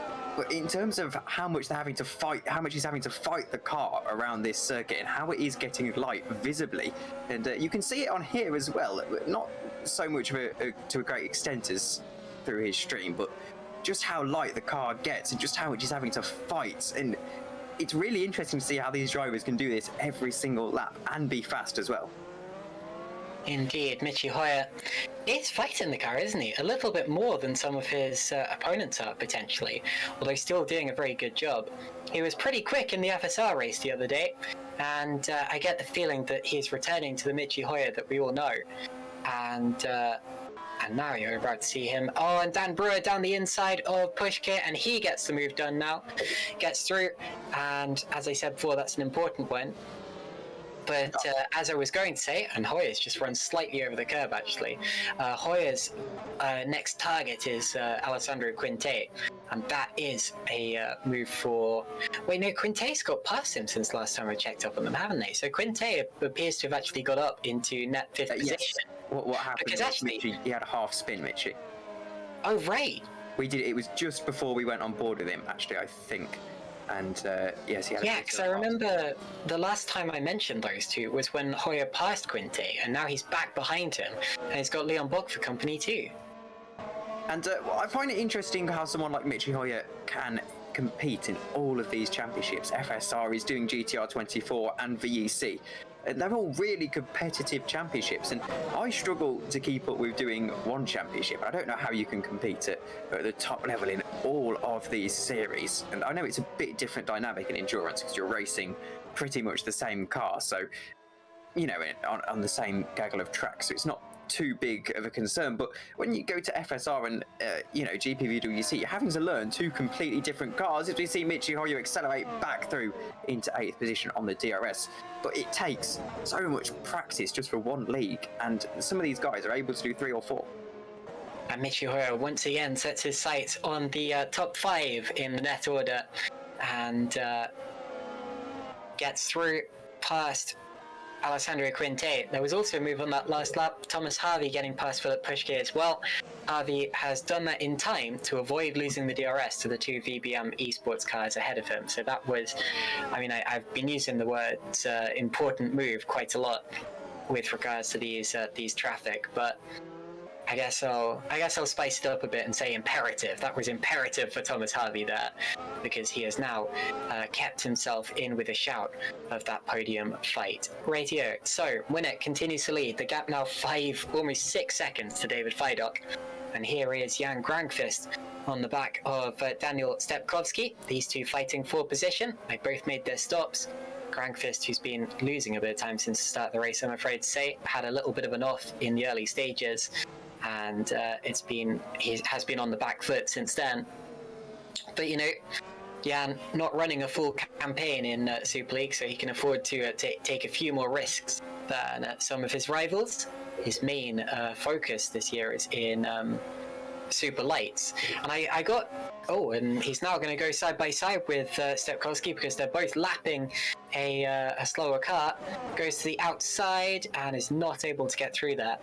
Yes, sorry, I got Frelik and Grankvist modelled up earlier on, because I said that Grankvist is the SL2 championship leader and Frelik was second or third. It's actually the other way around. Frelik is now leading the SL2 championship by 2 points over Jan Grankvist. So those two, with a bit of a rivalry actually, continuing it here in Super League, despite the fact neither of them are full season campaigners.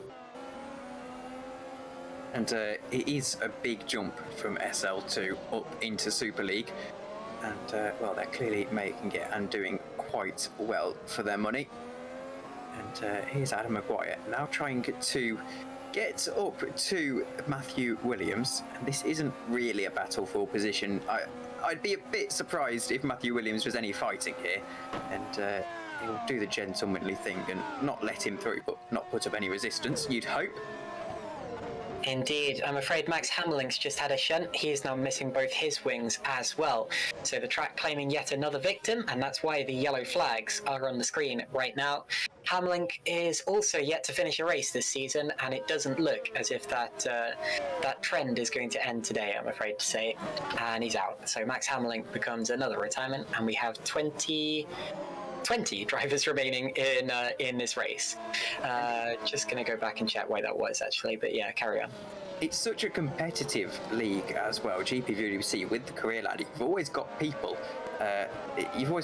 below you who are gagging for the seat that you're in. So if you're putting together performances where you're not finishing a race in 4 rounds of the season, people are going to start asking some questions of you, and you're going to start having pressure from people below who might fancy their chances at a Super League seat. And well, of course, it is really the holy grail Super League of GPVWC. In Max Hammerling's defence, it did not appear to be his fault. There appeared to be a sudden failure of his steering wheel or something like that, because it snapped all the way over to the left, as you see Thomas Harvey passing Matthew Williams there. So his steering snapped all the way over to the left, and he ended up hitting a wall that no one should really hit. So I don't think that was driver error there from Max Hammerling. And like I said, 20 drivers now remaining. And it really says a lot about the health of this league, that even though we have had so many retirements so far in this race, 9 retirements, or 10 if you count the drivers, 11 if you count the drivers who didn't even start the race, we still have as many Grand Prix, as many drivers as would start a real life Grand Prix in 2022. Yeah, really does say something there. I mean, in another way, I imagine it's a bit easier to turn up for Super League than to pay a fair few million quid for a Grand Prix seat, but very true. I digress. And that's one of the reasons that this league's so healthy, actually, because there is such a backing behind sim racing. So many people wanting to come and do this because they don't have the money to do it for real, and this is where they end up if they're good enough. So and it's about as close to. It's probably the only league I've seen, Super League, that's actually come anywhere near close to Formula One. You've got, so much history here. This GPVWC as a whole is actually older than me. Yes. As well. And, you've actually got the history. A lot of leagues, you've got maybe 2 years if you're lucky. But GPVWC, we've had Super League in its form, and the same with other leagues like FSR. They've been going for 10, 15 years in whatever form. I mean, GPVWC is probably the only sim racing league I can think of that has spanned over 2 millennia. Well, GPWC started in the year 2000. Back then, 1999. FSR was 1999, but right. Yeah, GPWC came onto the scene very quickly after. And back in those days, they used to use old console games like Grand Prix 4. Didn't even used to race each other on track. They used to record a race. They used to record a race distance and then send in their file to see who did it quicker. But anyway, very, very different nowadays. Sorry, Tom. I always thought GPWC started in 99 as a Grand Prix 4 AI league, but I digress. 2000 was the first official championship anyway. But anyway, Aris Masciuli running P16. Here's Alessandro Quinte having a little twitch. He's got Leon Buck for company now, having been recently passed by Michi Hoyer. Adam Maguire now going faster than anyone's been so far in this race, 117.6, as he shortens the gap to 7 seconds between him and Winnick with 25 laps remaining. It would take a few mistakes from Winnick, but it's not unachievable, as these three almost go at it into turn 1. Who'd looked as if they could have gone 3 wide if they'd wanted to there. Hoyer, Quinte and Buck. And it's an important battle. God, I'm using that term way too often. I'm gonna have to stop saying that. But it really is. I mean, this could be over the final place in the top 5 in this race. Not that there's any real significance over the top 5, as opposed to say 6th or 7th, despite the fact it gives a few more points. But I mean, it feels good to be in the top 5, doesn't it? And it means a lot in terms of the championship, and it is just better, whatever way you look at it. Michi Hoyer has that position for the time being, even though it is registered as 8th place. Fidok, Williams, and Pushkit are yet to make their pit stops, which is why there's a little bit of confusion on that. And actually, it's if you look at the race kind of like a mirror image of itself, you'll see kind of what's going on in terms of strategy here. All of the drivers who started on soft or medium tires came in the late stages of the first 20 laps of the race, if that makes sense, which is why. And Hoyer's coming in for a second stop. Okay, so we are going to get a second pit window for some of the drivers. But yeah, just to finish my my point, the drivers who started on hards, or at least some of them, are doing it the other way around, leaving it out until the final 20 laps of the race and then making their stop for softs. But Michi Hoyer is taking matters into his own hands. He is going for another pit stop, and those look like more hard tyres. Now, I would have expected for him to have gone onto a slightly softer set to benefit from the added grip. Although, I mean, we know that the hard tyres are good here, and it's a bit too long to go on soft. I was expecting mediums, but still, interesting strategy there from Michi. We'll see if it works out. We saw the softs able to do about 15 laps, so it surprises me. Yeah, but we've got 24 laps to go now. So it surprised me he hasn't gone to the mediums, because surely the logical gap would be the medium would be the medium tyres, as the name suggests. So interesting there from Michi Hoyer, and I would suggest that he was forced into that pit stop more than anything. Maybe there was a flat spot, and I appreciate I'm speculating a little bit, but I don't see why he'd go onto those tyres. Blocks up the inside now of Alessandro Quinte, and with Hoyer's absence, this is an important move. Leon Bock does go through. I said it again, didn't I? Important. God damn.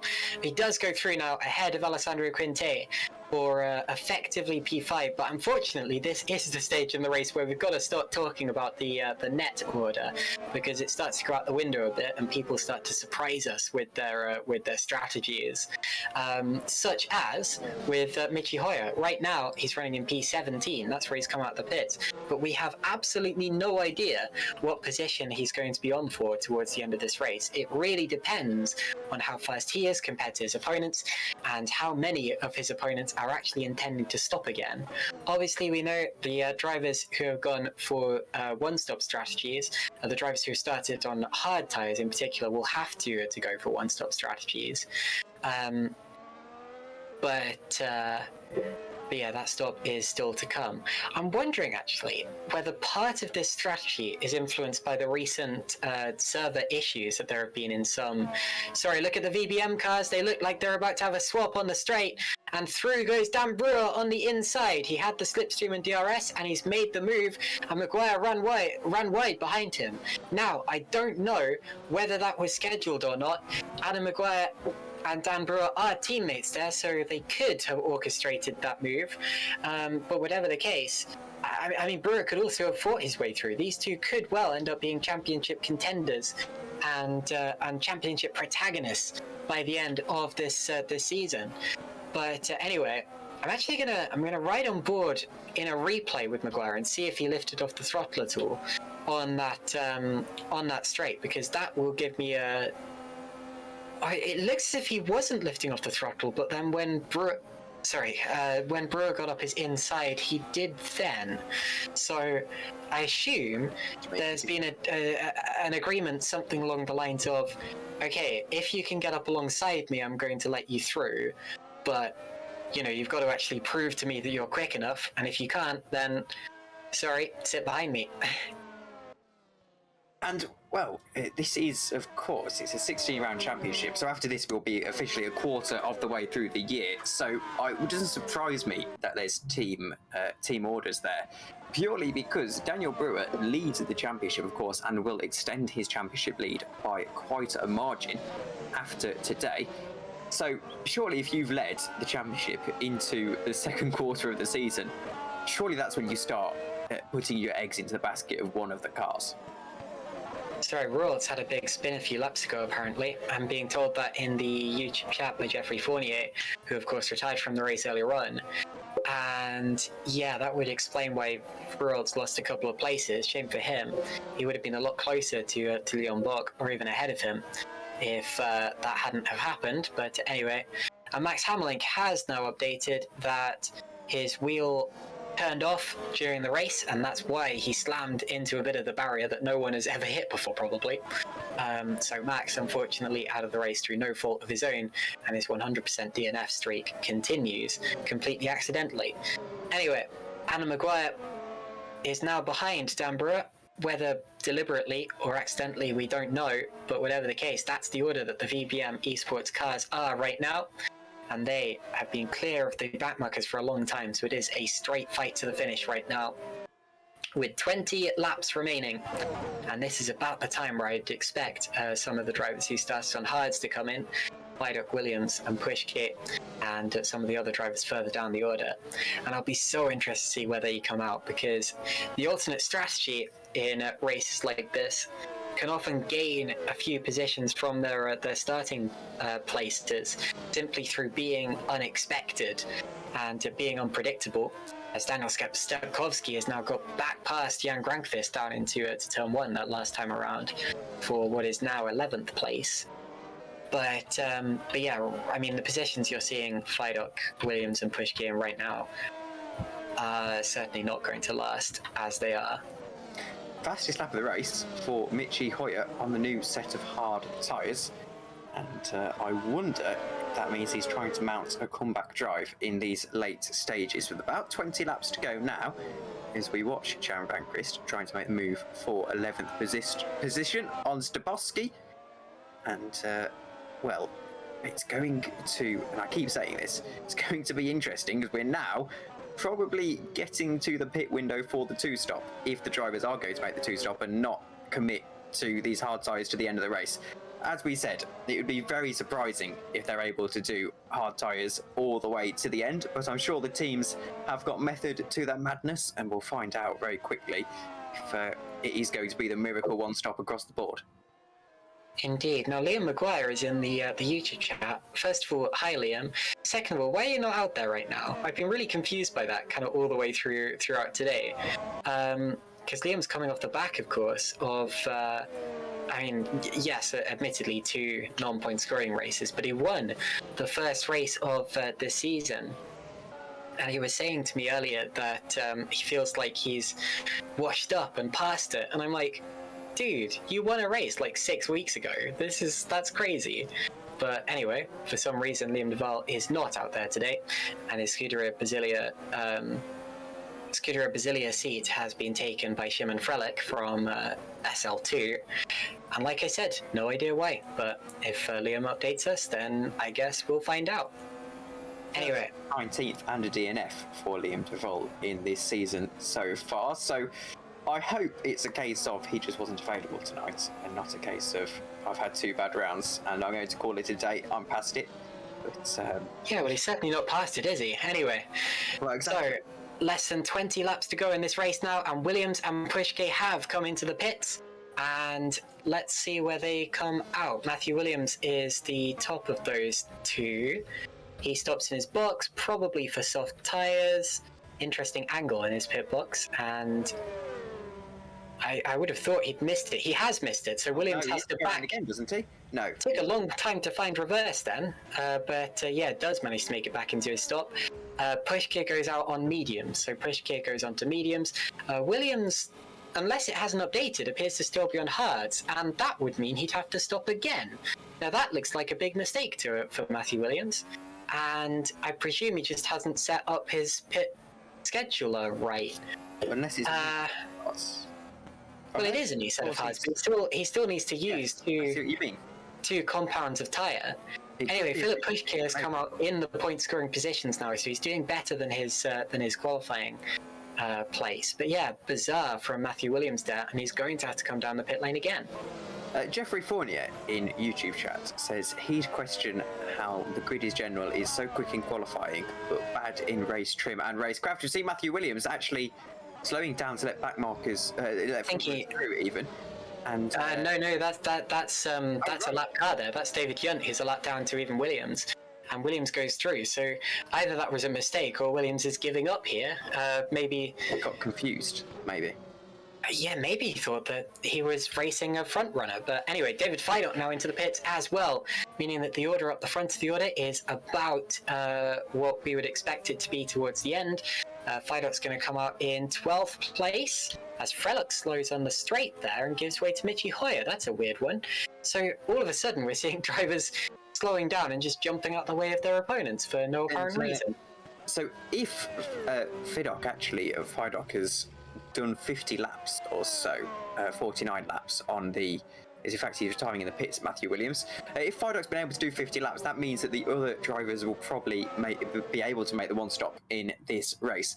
And on what Fournier said, I wouldn't agree that these drivers are bad in race trim. I'd say that it's probably more of a trend that you see in esports, where a lot of the top guys focus a lot on their qualifying pace, and it's probably a little bit heavily weighted towards qualifying pace ahead of being consistent throughout the race. However, we've already established how difficult this racetrack is, and it makes sense that none of these drivers are professional, so I suppose it makes sense that they make mistakes and things like that. Well, it's interesting that Jeffrey should say that, because Jeffrey, of course, is the driver who's currently, that record may be going away today due to his retirement, but he's currently the driver who's gained the most places from his starting position over the course of the season. So from Jeffrey's perspective, I get that it does probably seem that everyone is, beast mode in qualifying and then just drops off in the race. It's obviously just the way that Jeffrey goes about it is slightly different to the way that everyone else goes about it. And I'd say that the anomaly there is probably Jeffrey's results rather than everyone else's. But anyway, it's obviously working for you, Jeffrey. I mean, apart from today, you've made up a lot of places, you scored a lot of points. So I'd say keep it up. So 15 laps of this race to go now. 19 cars remaining in this race after Williams' retirement.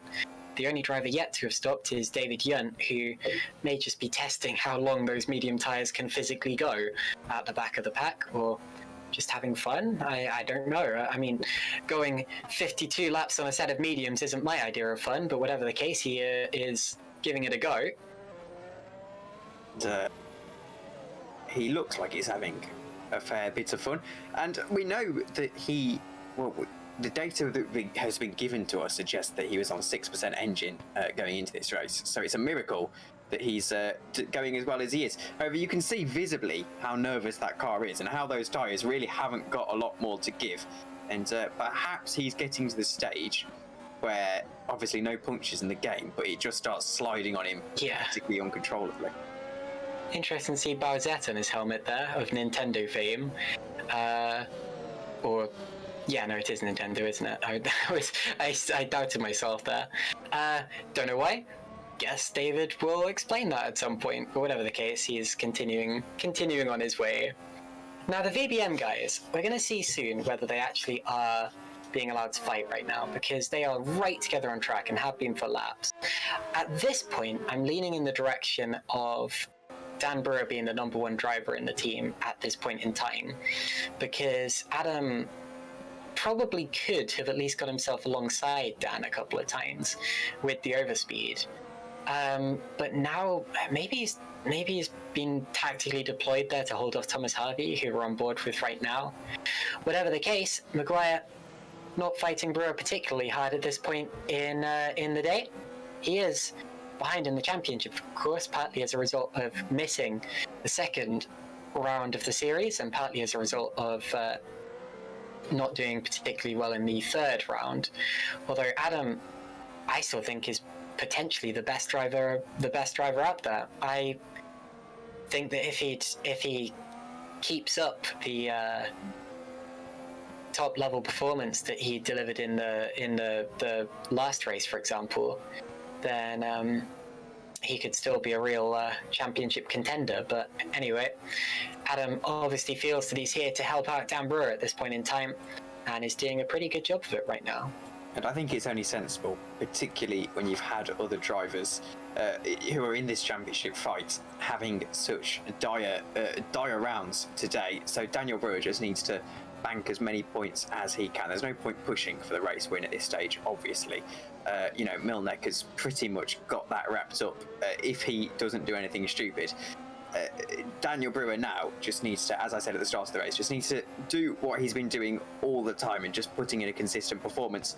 And, we're now a quarter in to this championship. So if he can just keep up putting in these consistent performances, then he is going to find himself winning this championship. And I think that's what he needs to focus on right now.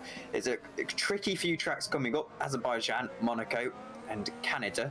And even though Canada's perhaps not the most tricky, Monaco and Azerbaijan will certainly be attritional races. So really, Daniel Brewer needs to get good points in this race. Canada's pretty damn difficult as well, but interesting to see they've got all three of those races coming up next. It's almost a baptism of fire for anyone coming in at this point in the series. But anyway, Monaco is going to be fascinating because so far through the season, strategy has been the real talking point, and drivers have been able to make up so many positions in the race just by doing zany things. In Monaco, I'm in two minds as to whether that's going to be the case or not, because on one hand, qualifying is super important at Monaco, and you need to focus on outright pace. That's just what you've got to focus on. But on the other hand, if someone does do something a bit out there and makes up a bunch of positions in the pit window, they're not going to lose those positions, are they? Because it's Monaco. So I think the next race weekend is going to be a bit of a wild card, and the drivers are going to have to outfox each other a bit. But I imagine it's a lot easier to overtake around Monaco in the game than in real life, and I imagine that even though it's going to be difficult, it won't be quite as absent as it is in the real world. So if there's a huge tyre gap between two drivers, then I think the faster driver will get through. However, that's in 4 weeks' time. Let's focus on this and this move specifically. Volburn is coming under pressure, and it's going to be Philip Puschk that is through and through quite nicely on the medium tyres. And if I'm not mistaken, he's hit quite recently, hasn't he? So he is clearly on the faster tyres and on a little bit of a glory run towards the end of this race. And this would be the best result of Philip Puschk's return if he was to finish in P12. Still not the best return to Super League that he could have hoped for, but he's getting there. He's building up the pace again, easing off the rust, and towards the end of the season, I wouldn't be surprised to see him contending for some pretty good results. But give him time. And we shouldn't be too hard on him because he is a double world champion in this league. My best result is a P11 in Formula Challenge. But anyway, battle for second here, Dan Brewer, Adam Maguire and Thomas Harvey. A battle that's been raging all the way through this race. It's been interrupted and it's been flipped on its head a couple of times as a result of pit stops and drivers coming out as and splitting them either on different strategies or back markers. But somehow they've always managed to find each other on the circuit again, and it's going to go right the way to the end as well, with just 11 laps remaining now, and their tyres getting older and older, less and less predictable. I love the end of the race here at GPVWC because no matter what the league, the end of the race is when they all just accordion up together, because all of the strategies just converge and work out. And then, of course, they have to fight for those positions on the track, which is the bit that we all love to see. Michi Hoyer is quietly up into 14th place. He's back into the points, which I think is important to note. He's really been doing some pushing. And these two teammates not really fighting each other at this stage in the race, Adam Maguire and Daniel Brewer, and I think they'll be aware that Thomas Harvey will pick up any scraps if he can, and they really just don't want to hold each other up, because that would be absolutely against team strategy in a championship, probably the most one of the open wheel championships in R Factor 2, probably the only open wheel championship in R Factor 2 where what team you're in really matters, and it's doubly weighted. It's really important that you don't do anything stupid with your teammate. Indeed, the VBM guys are most likely to do that right now. Not because they are stupid, but because they are simply the closest teammates together on the track. And in what would be the team's 140th and 141st podium in Super League, they really can't afford to do anything like what you were just alluding there to, Tom. But especially with Thomas Harvey breathing down their neck as well. The YouTube chat pointing out that the top four are super strong today. Lauren Kiersmaker is saying that, and Jeffrey Fournier echoing that opinion, and that's very true. I mean, the top four have been in a class of their own, especially Maciej Winnick. But then, even behind Thomas Harvey, you get about a 16-second gap back to Leon Bock, who's pretty good in his own right. Alessandro Quinte in a fight with Leon Bock towards the end of this race as well, which is slowly brewing. Sorry to cut you off there, but what's fascinating to me is the fact that there's practically a second in terms of fastest laps between the first place in this race and the person running in 18th. And Fido gets moves for P9, sorry. And so they're really close, apart from David Yunt, who unfortunately just isn't there today. The rest of the grid are really close together on actual raw pace, and it's interesting to see. And this is the start of the David Fidok charge. He's gained another place up to P9 in the top 10. Definitely the top driver of that super alternate strategy that we've been seeing throughout the course of the day. About 9 seconds ahead of Pushkit, and the Red Archer cars are separating Fidok and Pushkit at this point in time. But yeah, Fidok is going to gain and pass on Daniel Stepkowski any second now as well. And I think 8th is probably about the best he can hope for, with the gap ahead to Stefan Rohr. But even so, 8th is looking very likely right now from David Fidok.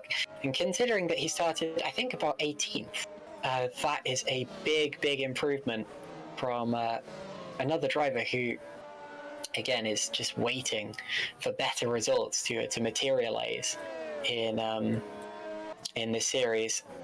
David Fidok, can't seem to see his results in the series. Ah, yes, best result of 6th, which is at the last round at Australia. He won't quite reach that today, but he is going to get his third point scoring finish in a row by the looks of things. Just got Daniel Stepkowski to go for P8.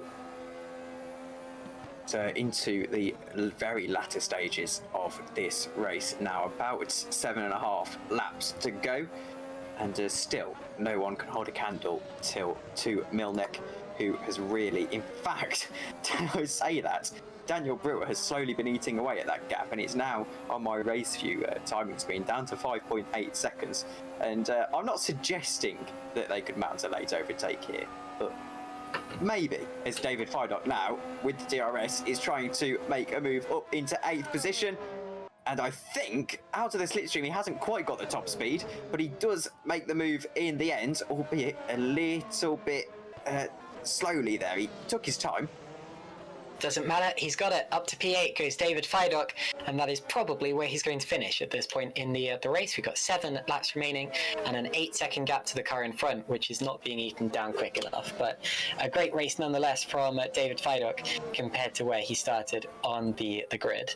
Now, I feel we've been doing the VBM Esports cars and Thomas Harvey a little bit of a disservice by saying that Winnick's been in a class of his own today, because yes, Winnick, especially in the early stages of the race, was absolutely unstoppable. Although since then, since especially the first pit stop, it's actually been very, very even between Winnick, Brewer, Maguire, Harvey, and you could see that in 2 ways. You could see that as Winnick realizing that he doesn't need to push that hard and that he can just take it easy to the rest of the rest of the race. In which case, this would be an absolutely dominant victory for Maciej Winnick, and one that he could have won by even more. But on the other hand, maybe he just doesn't have the pace to get away or completely away from the VBM cars. The gap now down to 5 seconds with 6 laps remaining. So it hasn't been completely dominated from when you look at the statistics and the fact that there's only 5 seconds between them. But I mean, realistically, Maciej has he's had the control of this race right from the start.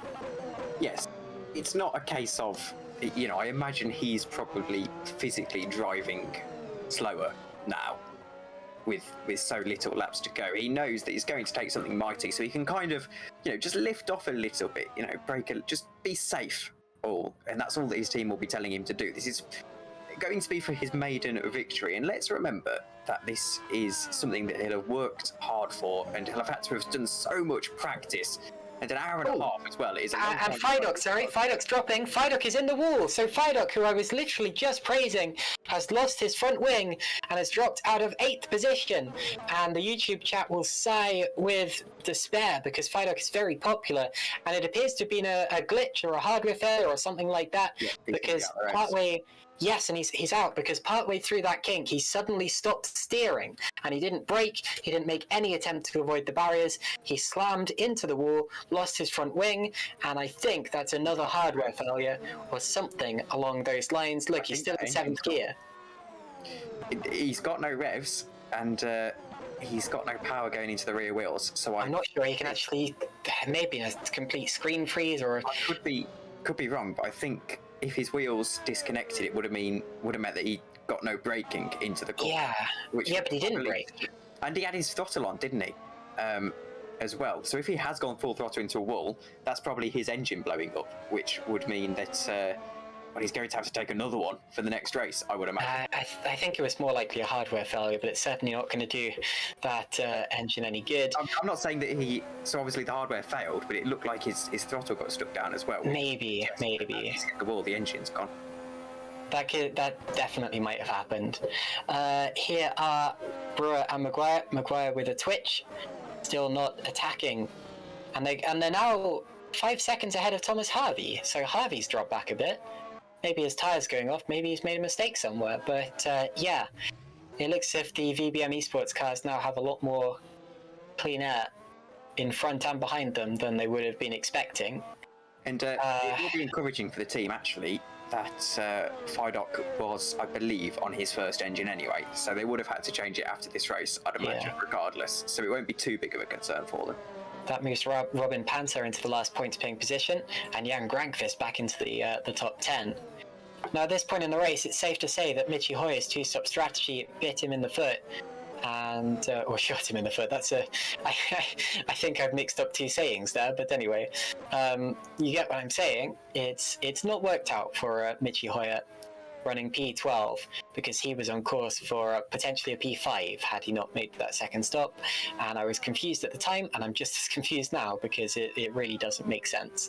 He's just behind Philip Plischke, who he might well get past in these remaining 3 laps, but even so, I mean, he won't even be in the top 10 at this rate, which is very unlike Michi Hoyer in his I was going to say modern form because he's improved a lot over the last few years in sim racing, but you know what I mean. So we've almost got 3 laps to go. We've got 4 including this one, but this lap's almost over for the leaders, and the race drawing to a close with Winnick leading by 4.5 seconds now over Dan Brewer and Adam Maguire, who are running together seemingly on formation for VBM Esports. And then Harvey and Buck, and Hoyer has now just passed Philip Plischke for P11, and Plischke is dropping because he's just lost a place to Janis Wilborn as well. Is not going very quickly down the straight. I wonder whether, I mean, this could be that he's trying to preserve his engine. It could also be that he's trying to save fuel because maybe he's suddenly realized that he's not going to have the fuel to make it to the end of the race. But all of a sudden, Plischke loses 2 positions on one straight. And I'm not too sure on the rule around this. However, are there still engine modes in these cars, or was that changed to? I think there are, but I haven't actually driven one of these cars. It's been a couple of years now since I last boldly drove a Superleague car, and I seem to remember back in 2020 they did have engine modes, but I'm not too sure whether they do or not now, and we'll have to see. You actually raced me a couple of times in Academy back in 2020. I went back and checked the results at the start of this broadcast. Anyway, another yellow flag briefly, but I think everything's okay. May have been reacting to David Yunt coming slowly into the pit lane. He's now returning to the track. Finally made his stop, actually. So Yunt going 64 laps on a set of softs. Actually, a bit less than that because he's a few laps down, but went about 60 laps on a set of softs, mediums rather, which is pretty insane, and certainly doesn't show that he was really trying too hard in this race, I'm afraid to say. But no disrespect to David, I know that he's a very good driver when he gets the opportunity. Definitely hasn't gone to plan for David Yunt today. Though I think you said it right at the start of this race. His heart's not in it. He clearly has got the pace, and well, I think he was just gathering data for the team, really, rather than actually thinking about anything other than that. And I've seen his pace. He raced in Academy at the start of the season in Spain, and he absolutely dominated. Well, dominated is a bit of a strong word, but he was very, very on pace. He's probably the fastest in the field, and it's very difficult to dominate in Academy. But 4 laps down, definitely not where he is. And let's remember, he just did a stint on medium tyres practically until they would not give any more. So he wasn't going to be on pace at all. David Yunt came third in the Super League Championship way back in 2011, which shows that he's got the experience and he's got the pace, but he hasn't got the heart today. Anyway, we're now heading towards the last lap of the race. Matching Winnick is about to trigger it. Brewer only 3 seconds behind him now, so the gap coming down and down, although it's too little too late for the VBM guys, I have to expect. Winnick's about to reach a bit of traffic on this last lap, so you'd better hope that it's too little too late. But whatever the case, and it's battling traffic too. That's the last thing you want to see as a race leader. Battling traffic who are banging wheels down into turn 1. Ooh, have to be a bit careful of this. Looks like he's going to make it through okay. Yes, the drivers now do move out of the way for him. But anyway, there is Mathieu Winnick coming out of the hairpin for the last time. Obviously not giving it the full beans at this point in the race because the gap has come down really dramatically since the middle point in the race. There was a point where it was almost up to 10 seconds and it's come right the way down, but it's okay. Lee Davidson just updated me quickly to say that the reason David Fidok retired is because his game minimized. Don't know if it was randomly or whether he clicked the wrong button or something, but that is a big shame for David Fidok, who was running in the top 10 and is now out of the race.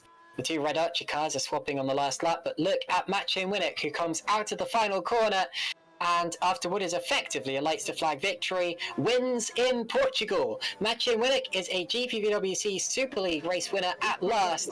Championship leader Daniel Brewer is second place. Adam Maguire is P3, and then it's Thomas Harvey, Leon Bock, Alessandro Quinte, Stefan Ruhl. Actually, Quinte and Ruhl are going to be pretty close to the line, aren't they? So these two might still be two to look out for. But yeah, like I said, great job from Mathieu Winnick, who finally wins his very first Super League race. And his teammate Stefan Ruhl is just about going to miss out on 6th place, I think, because there's the finish line. 8th place is Daniel Stepkowski, and then it's Matthias Moos and Jan Grangfist, the two Red Archers who swapped on the last lap. Michi Hoyer, P11, and then Philip Pushke in his best result since his return to Super League. And Volburn has just lost a place to Pansar somehow. That will be over 14th place. So Szymon Frelik 13th, sorry, then Pansar, then Volburn, who may be running out of fuel here. But he will still be classified 15th because Jan Dragoon has been lapped. So that's how they finish, and those are the point scorers. And oh no, it's a missing front wing for Volburn, so he's had an incident on the last lap of the race. You see it on the stream now, and he is just about going to finish this race in 15th position, despite that late race incident. So a great race for Mathieu Winnick, fantastic for VBM, who claimed their 140th and 141st podiums in GPVWC right together. And I'd say that my driver of the day today is probably Adam Maguire, who had the pace to go even faster than he did, probably had the pace to finish P2, may have even had the pace to win it, but still managed to claim a valuable podium there for VBM, filling in for an absent driver. Sorry, not filling in for an absent driver, I'm getting him confused, my apologies. Apologise for that oh no there. I thought that car that was slowing down was it ran out of fuel on the final lap, but clearly not. Here are the results then. It is a maiden victory for Maciej Milnik for Edge Esports. Daniel Brewer and Adam Maguire, and if I heard it correctly at the start of the stream, make VBM Esports in 2nd and 3rd the most successful Super League team of all time. They already were. They already were, but well, they've got 140 podiums now, if I'm not mistaken. Yeah, 141 if you count both of those cars crossing the line in 2nd and 3rd place. It's been a fantastic day for Mike Pittman's team. Janus Vorburn's incident incidentally happened actually going on to the final lap. He spun coming out the final corner and knocked his front wing off on the outside, which would have got his heart in his mouth, but he did manage to make it to the end of the race. Now you see the order just scrolling past your screen. The drivers who missed out on the points were Jan Dragoon, Eros Masculi and David Yunt, and then of course the retirements. David Fidok had a screen minimize or something along those lines, and DNF through no fault of his own, we assume. Matthew Williams gave up after going on to an accidental second set of hards. Max Hammerlink crashed out due to an equipment failure. Florian Gaia crashed out in turn 1. Manuel Biancalilla had a huge accident. So did Austin Canapino, although possibly due to a lag spike. Germano Zappala disappeared in the early parts of the race. Jeffrey Fournier had a disconnection. Giordano Valeriano was involved in the shunt on the lap 1, and so was Yannick Bock, who unfortunately comes away from stay with no points. Coming away with all the points pretty much, except for the 1 point for fastest lap, which was taken, well, no one got it in the end because David Yunt actually stole that away from the top 15. But yeah, scoring all the points but one was Maciej Winnick, who has just won his first GPVWC Super League victory, and he is in the broadcast booth now. So, Maciej, you must be ecstatic. Yeah, I'm very happy. Yeah, I didn't expect to have a gap, let's say. I was expecting to have a bit more tougher time, let's say, but a win is a win, and yeah, I'm just speechless. Well, after pole position, you started to extend your gap, and you got out to about 7 or 8 seconds by 1 point. How did you do that? To be honest, I have no idea. I just was driving my own, and I was seeing that I'm pulling away from Thomas further and further away. I have no idea why.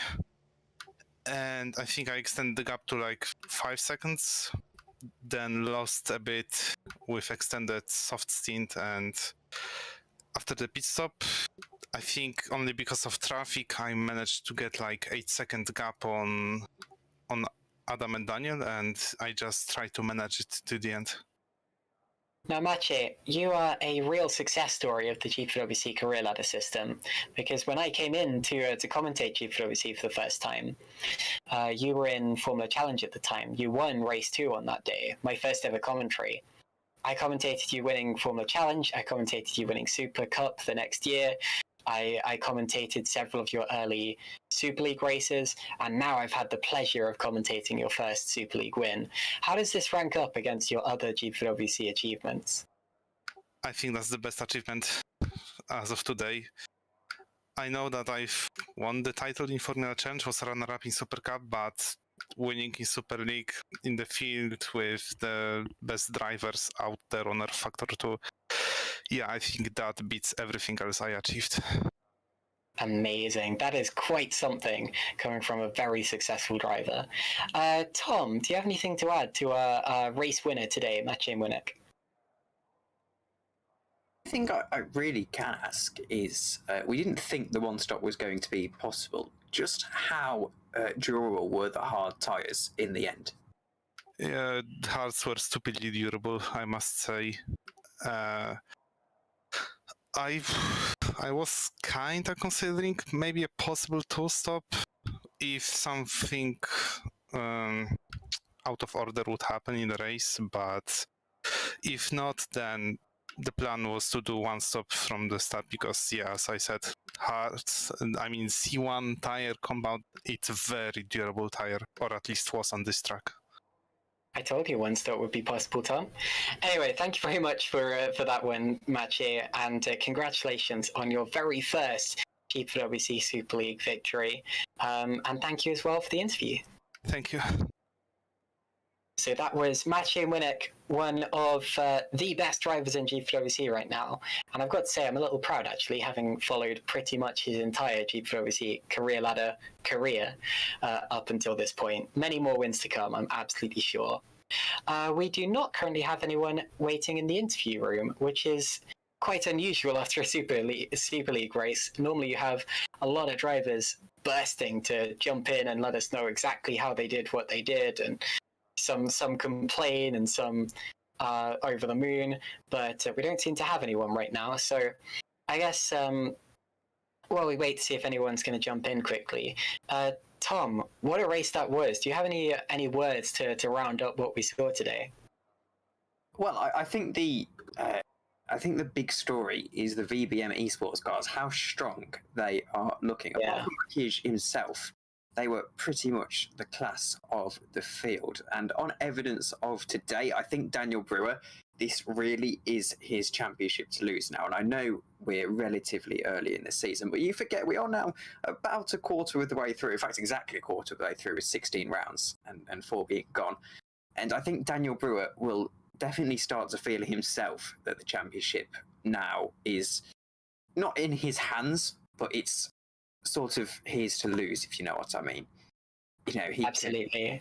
He can really push on, and with a few more results, you know, if we get to round 8 and, you know, we get to Silverstone or something like that, and he's still in the lead of the championship, that's when he can really start to say that this is his. And with Adam Maguire seemingly helping him as well, I mean, that's a very, very powerful ally. I was saying earlier that VBM Esports are probably the most competitive lineup. Obviously, they're being challenged very closely now by the Edge Esports lineup. Matching Winnick getting his first victory today, and Stefan Rohr, of course, the reigning champion in Super League, although he's been struggling in the early part of 2022. But yeah, those two teams are going to be going for it, going for wins all the way through the season. And I think at this stage, I mean, it's still very, very early to say, but right now you've got to be looking at the Vodbull guys. Rightio, so it looks as if there are going to be no more interviews today because everyone, I mean, I presume they're all just too tired or something after that race. It would have been quite a grueling one. But whatever the case, that is the end of our broadcast today. So I would like to say thank you very much to Tom Dillon for joining me. Your first Super League broadcast, Tom, and I hope you really, really enjoyed that because you only get your first once. And it was a good day to have that. And also thank you very much to Hygo Poom for jumping in very last minute to be the cameraman today. We had a little bit of a problem before the broadcast started, and Hygo came in during qualifying, which is always tough. But you did a fantastic job, Hygo, and dealt with any issues that arose. So thank you guys, and thank you all for watching. We will see you for Formula FS2. You can join Tom on FS2 actually next week. And then, of course, you have FS1 later on that week, SL2 the week after, and then we are back at Baku for the next Super League Grand Prix. See you then.